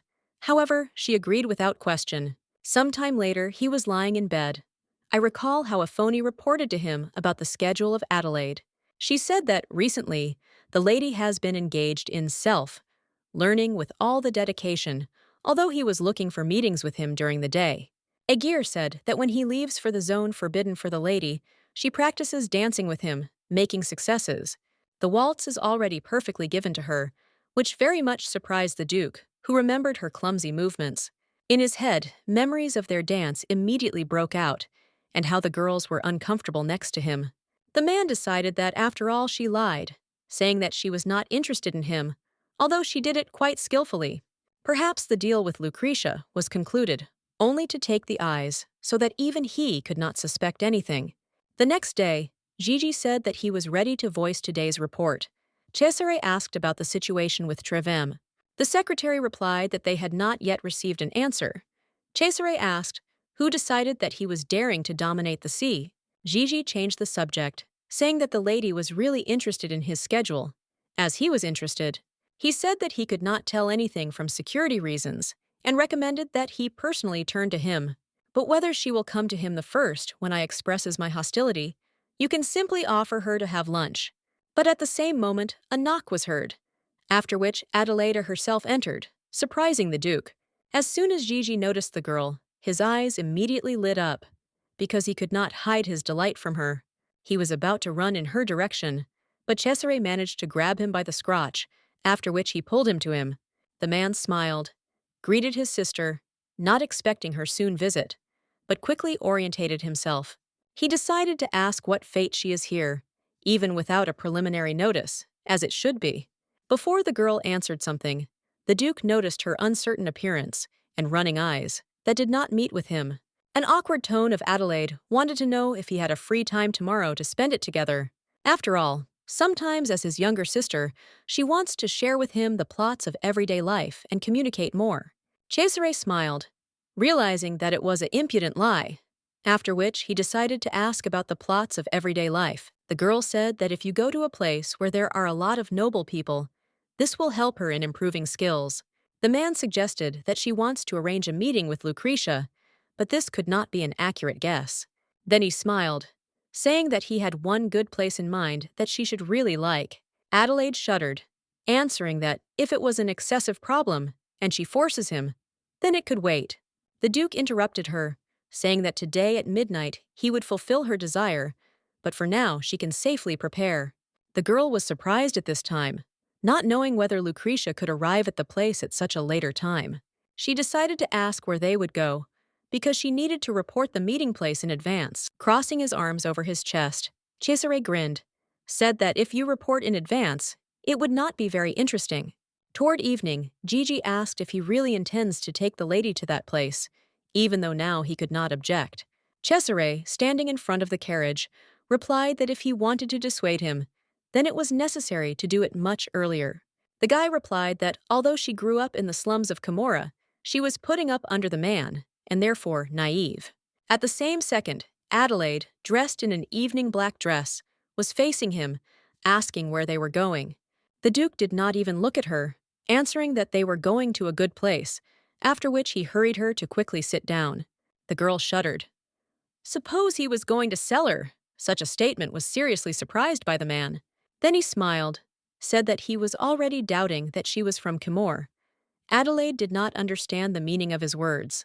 She felt a little offensive, because of which she took her gaze from him, and her face was noticeably sad in a second. Cesare did not expect that, after all. She sometimes shows a grudge how it should be for people, showing her emotions.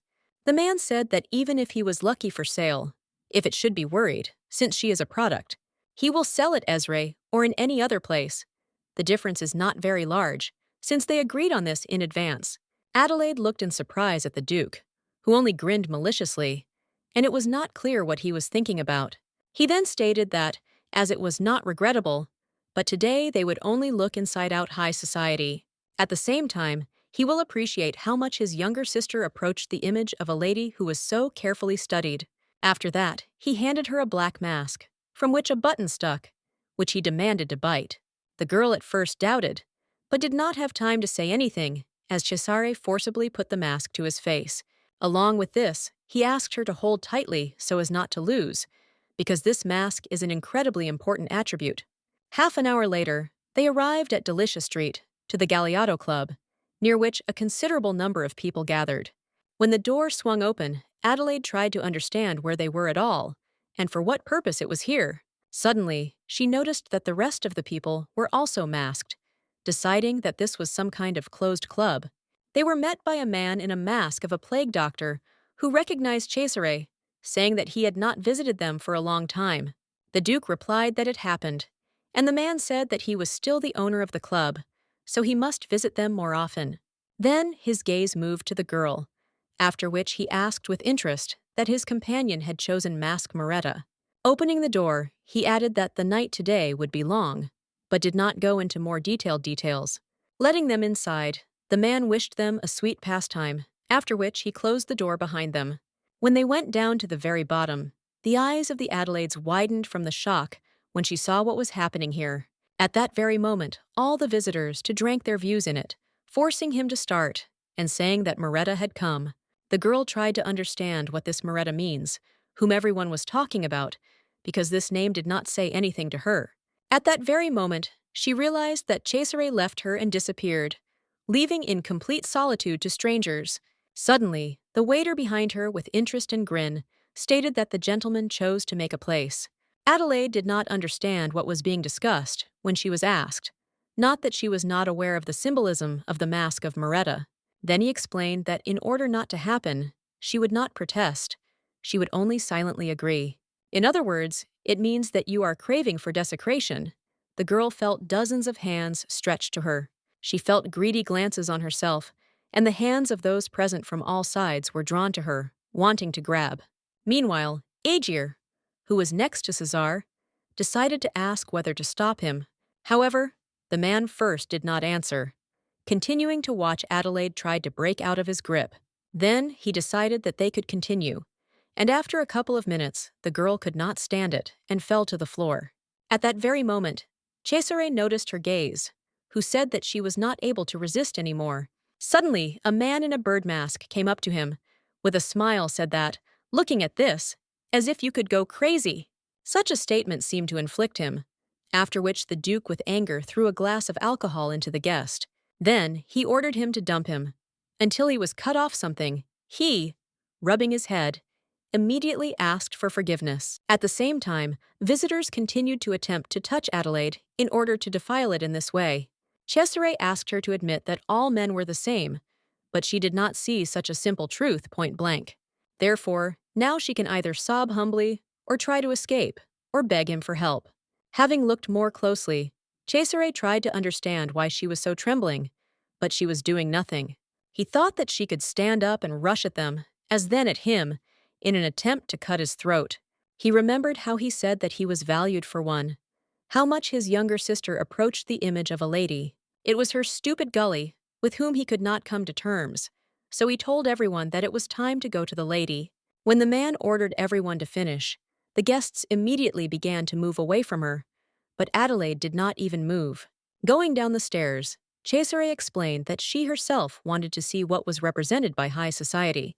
Then the Duke pulled the mask from his face, asking with a smile if she liked it and whether she wanted to repeat. The girl was shocked by such a statement, because of which her eyes widened with horror, but she did not answer. She let go of the mask that fell to the floor, showing her tears and shock from what was happening to the Duke. Looking at her, he tried to understand why the woman, that she did not utter, and the tears when she almost died, falling from the roof, and when the tip of the scissors instructed him, lying under him, and now it was sobbing, as if something was terrible than this. As soon as he asked whether it was worth sobbing because of this, such a question sincerely dumbfounded Adelaide.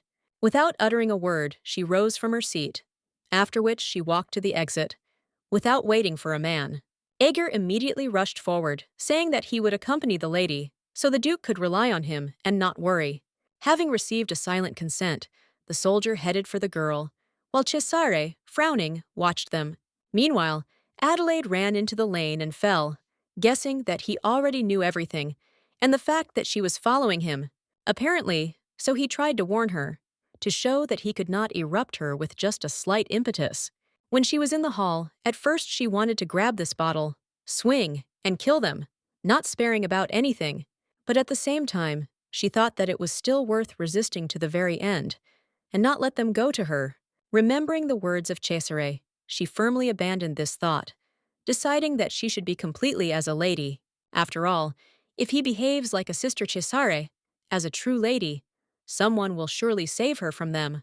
She was forgotten for a moment, like a fool, because in fact she is not an aristocrat, but only a cleaner of shoes. How could she think that it really became the younger sister of Cesare, and yet it was not worth going so far?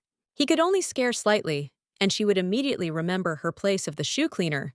But he went on. Hearing a stomp nearby, Adelaide looked up, noticing the concerned Ager suitable for her. He crouched next to her, saying that he was ordered to stay nearby and be ready in case of danger. So he would not allow her to happen something bad, and the matter would not have reached something irreparable. Not suddenly, the girl laughed, thinking how much omniscient this gentleman, that he thought out everything so much in advance. Some kind of shoe cleaner, which she is, will simply not dare to comprehend his ideas, and this is not given to her. Adelaide pulled Ajira's eyes with a handkerchief and asked if he was washed and returned to him, but he answered negatively. Then the girl simply threw him away, after which the soldier invited her to return until it was too late. Approaching the carriage, Adelaide apologized, because she still could not demonstrate the image of a true lady. Cesare replied that she was upset, that she could not call Lucretius here and arrange a natural meeting. The girl was dumbfounded by a similar answer, because he still knew, which is why he decided to bring her here. Then she stated that if he wishes to punish her, she will humbly accept this, as she committed a terrible act. Cesare did not answer, and, smoking a cigar, carefully studied the expression on her face, trying to see something. He sighed heavily.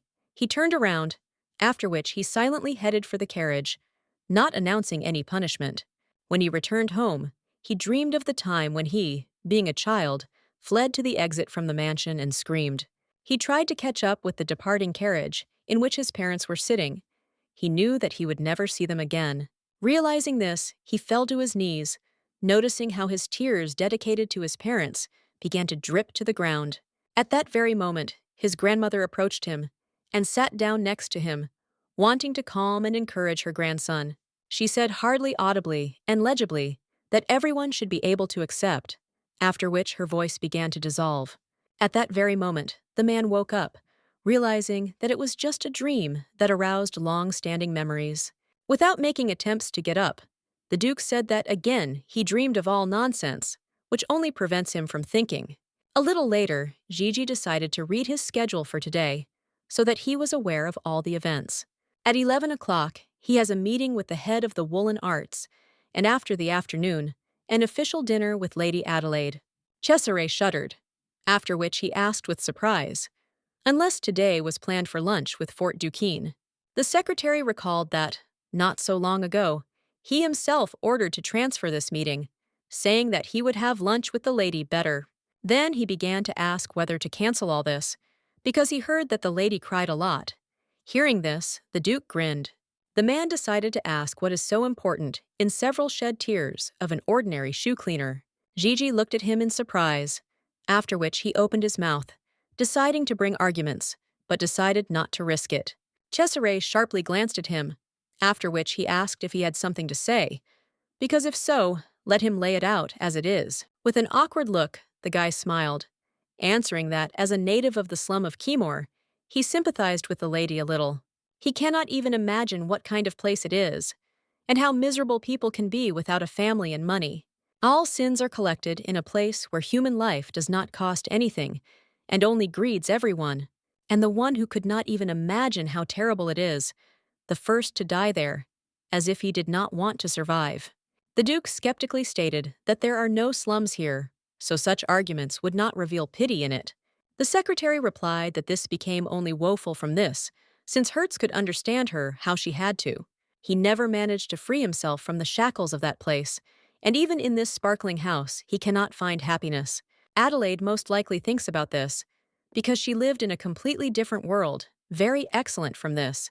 Cesare thought that it was not in the character of Gigi Manfredi that it was so easy to sympathize with someone, and did he really behave so terrible? He wondered what Kimura for a place, after which he asked to leave plans for dinner and invite Lucretia to him. This must be done on behalf of Adele. Just do not forget to emphasize that he will certainly be present. The secretary was dumbfounded by a decision, and Cesare added that you just have to think about it, how the appetite was gone right away. But if Adele agreed to a deal with Lucretia only by the fact that she tried to survive, then it would be better to intervene him, one way or another, and in any case, the shoe cleaner will have to make his way to secular society on his own. And if such a girlfriend as Lucretia will help her in this, then in the company I will give her easier to take her place. In fact, he was tired of it, but he must follow the plan so that everything works out exactly as he wants. Some time later, the butler solemnly announced that Lady Lucretius della Valle had arrived on a visit. When the Duke entered the dining room, he noticed two girls sitting opposite each other, that they stared at him. Lucretia immediately shuddered as soon as she noticed Cesare, and Adelaide smiled, asked if he was sleeping well. The man noticed his sister's reddened eyes, concluding that she cried all night, without even trying to hide. The guest said that they and Adelaide were just discussing the performance ceremony that he spent yesterday. This could be somewhat shocking, but through this it is necessary to go through everyone in front of the debut in the highest light. Then Adelaide realized that it was, after which she said that thanks to her brother, she was able to safely pass the ceremony. Looking back, she understands that she was a really good experience that she would not forget soon. Cesare smiled, answering that there was a lot of tears for such a statement, but now it doesn't matter. Adelaide said that she could not get rid of her provincial habits, so he could only apologize. Suddenly, Lucretia timidly said that she could help her in this matter, as she has a little more experience.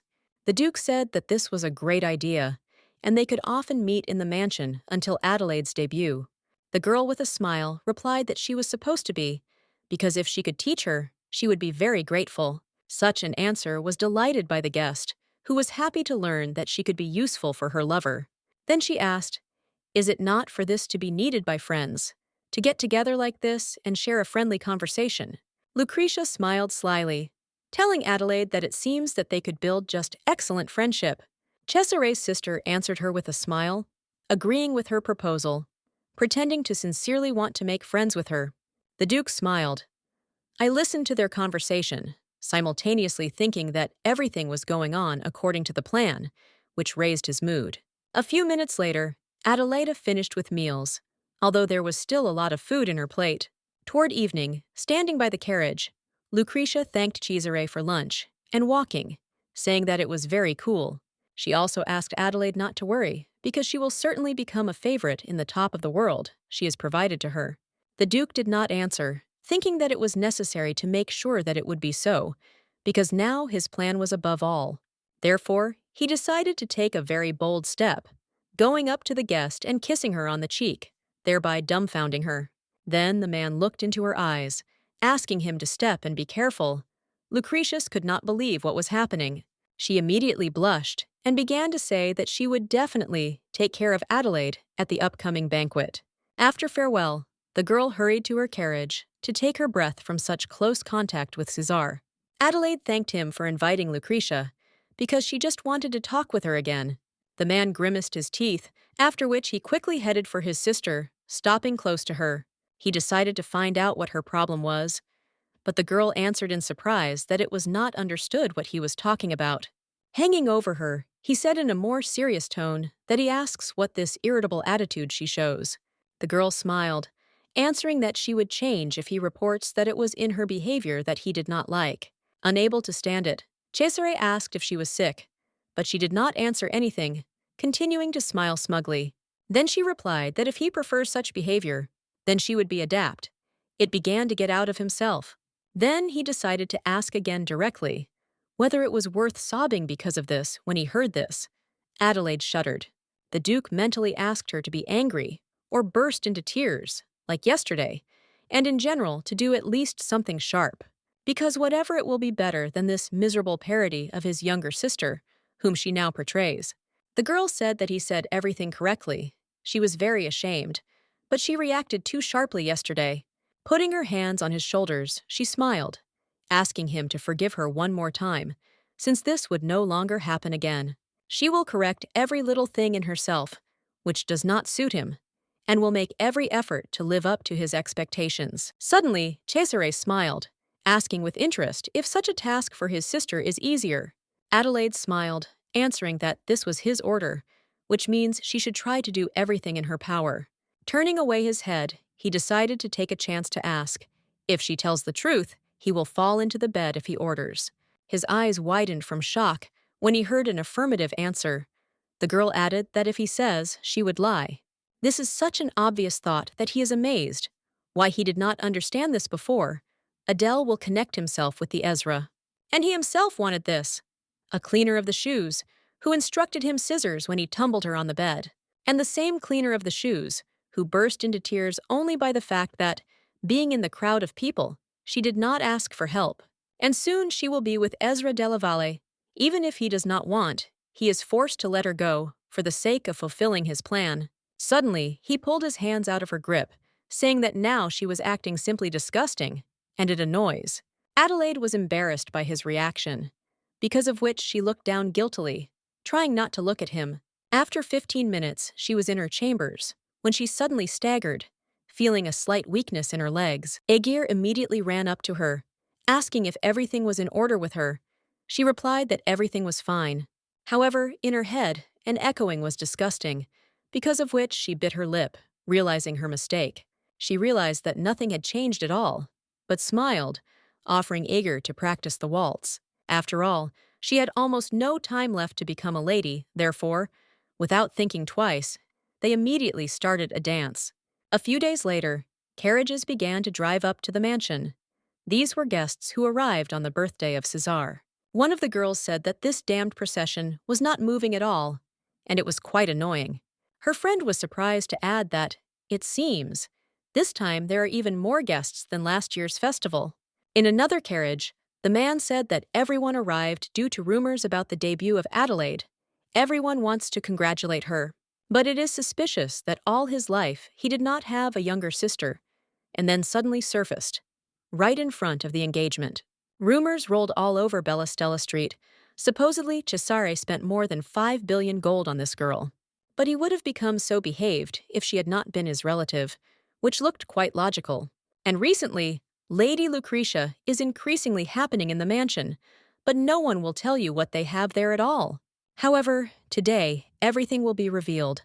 All secrets will be reality, and all rumors will finally turn into facts and news. For some time later, noble ladies were surprised to notice Lady Genevieve at the reception, happily greeting her. She was told that today something was not visible to Lady Lucretius, because they are always together.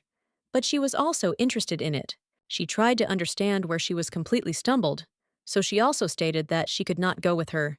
A friend said that today they would have to arrive separately. She asked why she should be among the rabble. At that very moment, the servant loudly announced that Mr. Cesare Bonaparte had arrived, the culprit of this technique. The views of all guests immediately rushed to the man who entered the hall with an important look, looking at all the guests with his eyes. He was dressed in a solemn costume, but there was not a hint of a smile or joy from what was happening on his face. People whispered that Mr. Cesare is magnificent, as always. The rest agreed with them, complimenting him. Some drew attention to his hips, concluding that he to go to night adventures today. When the Duke came forward, he asked to attract the attention of members of the Parliament, officials, ladies, and gentlemen. He also did not forget about elderly people whose hobby is to visit such places. He thanked them. Then he introduced himself loudly, after which stormy appliances swept through the hall in his honor, thereby praising him. Cesare said that a banquet on his birthday this year will differ from all banquets conducted earlier. After that, he began official speech, during which no one made a sound, listening carefully to him.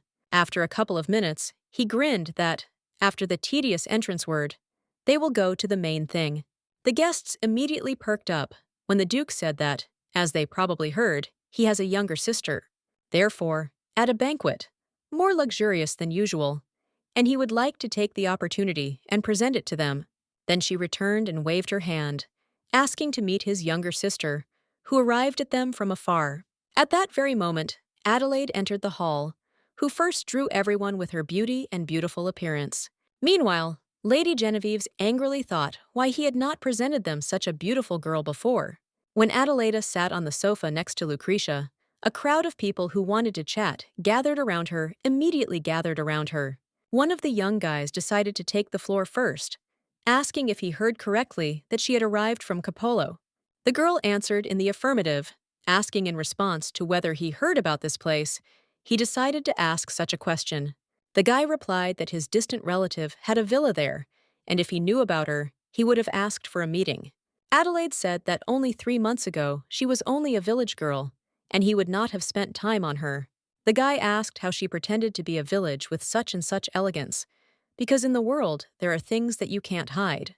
The girl replied that he was embarrassing her, asking if he decided to make fun of the debutante in this way. Having kissed her hand, he replied that if at least the word was a lie, then let the heen of fiery be opened right now. Adelaide smiled, saying that if this beautiful gentleman was in the hellish flame, all the ladies would be loaded. The guy smiled from a flattering compliment, after which he asked if she would like to dance in this case. Suddenly, she removed her hand, tightly squeezing the fan and turning her head off, thereby refusing the sentence.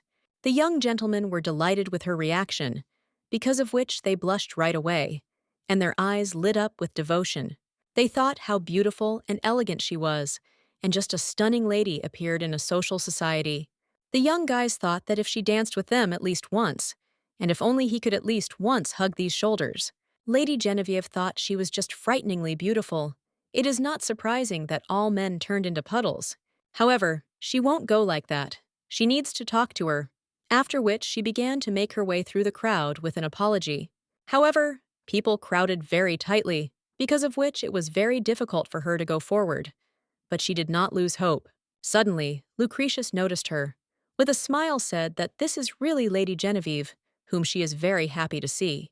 Then she turned to Adelaide, asking whether she could present her friend, with whom she was friends for a long time. The red-haired girl thought that there was still the benefit of the fact that she followed her, and took out the information. Adelaide smiled sweetly, after which she greeted her, naming her name, adding that she was glad to meet her. The dumbfounded Genevieve muttered, and introduced herself, thinking that nearby she was even more beautiful and prettier. Adelaide invited her to sit down to join the conversation. She replied that it was a great honor for her. In secular circles, it is accepted that the place with the most senior person is involved in the last turn. In other words, Lucretia admitted herself below Adelaide's, which in this situation was very difficult to believe. Genevieve decided that she had chosen the right side, and how great it would be if they began to walk everywhere three. Suddenly, some guy said that it seems that the cuckoo threw his egg together, which they aimed at. He asked Adelaide whether she had ever seen a cuckoo, adding with malice that they were extremely insatiable. The girl noticed that such comments were quite strongly offended by Lady Genevieve and defeat her. At the same moment, Adelaide decided to ask the red-haired girl if she had ever watched Orel hunting. Having opened the fan, she explained that they had a heavy body because they could not fly quickly and high. In the sky, they lose to the falcons, but because of greed, they fall to the ground and clap their wings, pushing other birds. However, she likes canaries. The color of her hair is beautiful and resembles its plumage, which now looked very nice. Then she told the guys that, as she sees, their opinion is different from her, so they should leave this place. The guys laughed, answering that it was only a secular joke, and she was not aimed at Lady Genevieve. Adelaide said that their jokes are completely not funny. It is absolutely obvious to her that they were holding her by an idiot. Silence came for a second, after which people immediately began to whisper among themselves, discussing this situation. Everyone immediately began to ask which family they were from, because this is a serious problem. Handle Bonaparte like a fool. On such an important day, and the day to behave so obscene, at such a pace, they will call on the wrath of Cesare. Hearing the whispers, the two perpetrators immediately turned around, and asking for forgiveness, instantly retreated. Adelaide smiled, asking Lady Genevieve not to listen to all sorts of miserable personalities, since their words are worth nothing. The girl thought like this often happened when she was with Lucretia, but she never tried to help her. Therefore, she hastened to thank Adelaide from a pure heart, but she politely replied that she was not worth it. After that, the time came that there were no shallow areas around the Santnara where the fish could multiply, unless, besides the north, on the western part of the island, which borders on Orkinen. And then, this is very unlikely. The absence of large shrubs here, of which are usually built, is also a problem for arranging. Therefore, they simply have no other choice, except to maintain good relations with SORK, mutually beneficial. While they talked about all this, Genevieve did not have time to keep track of them, although the others were easy to communicate. Other guests also supported the dialogue of Lucretia and Adelaide's, chuckling and giving their small comments. Men said that her knowledge is admired, and it is obvious that she received a brilliant education. The girl replied that she thinks that, in their eyes, she was like Beatrice, the immaculate and noble favorite of Dante.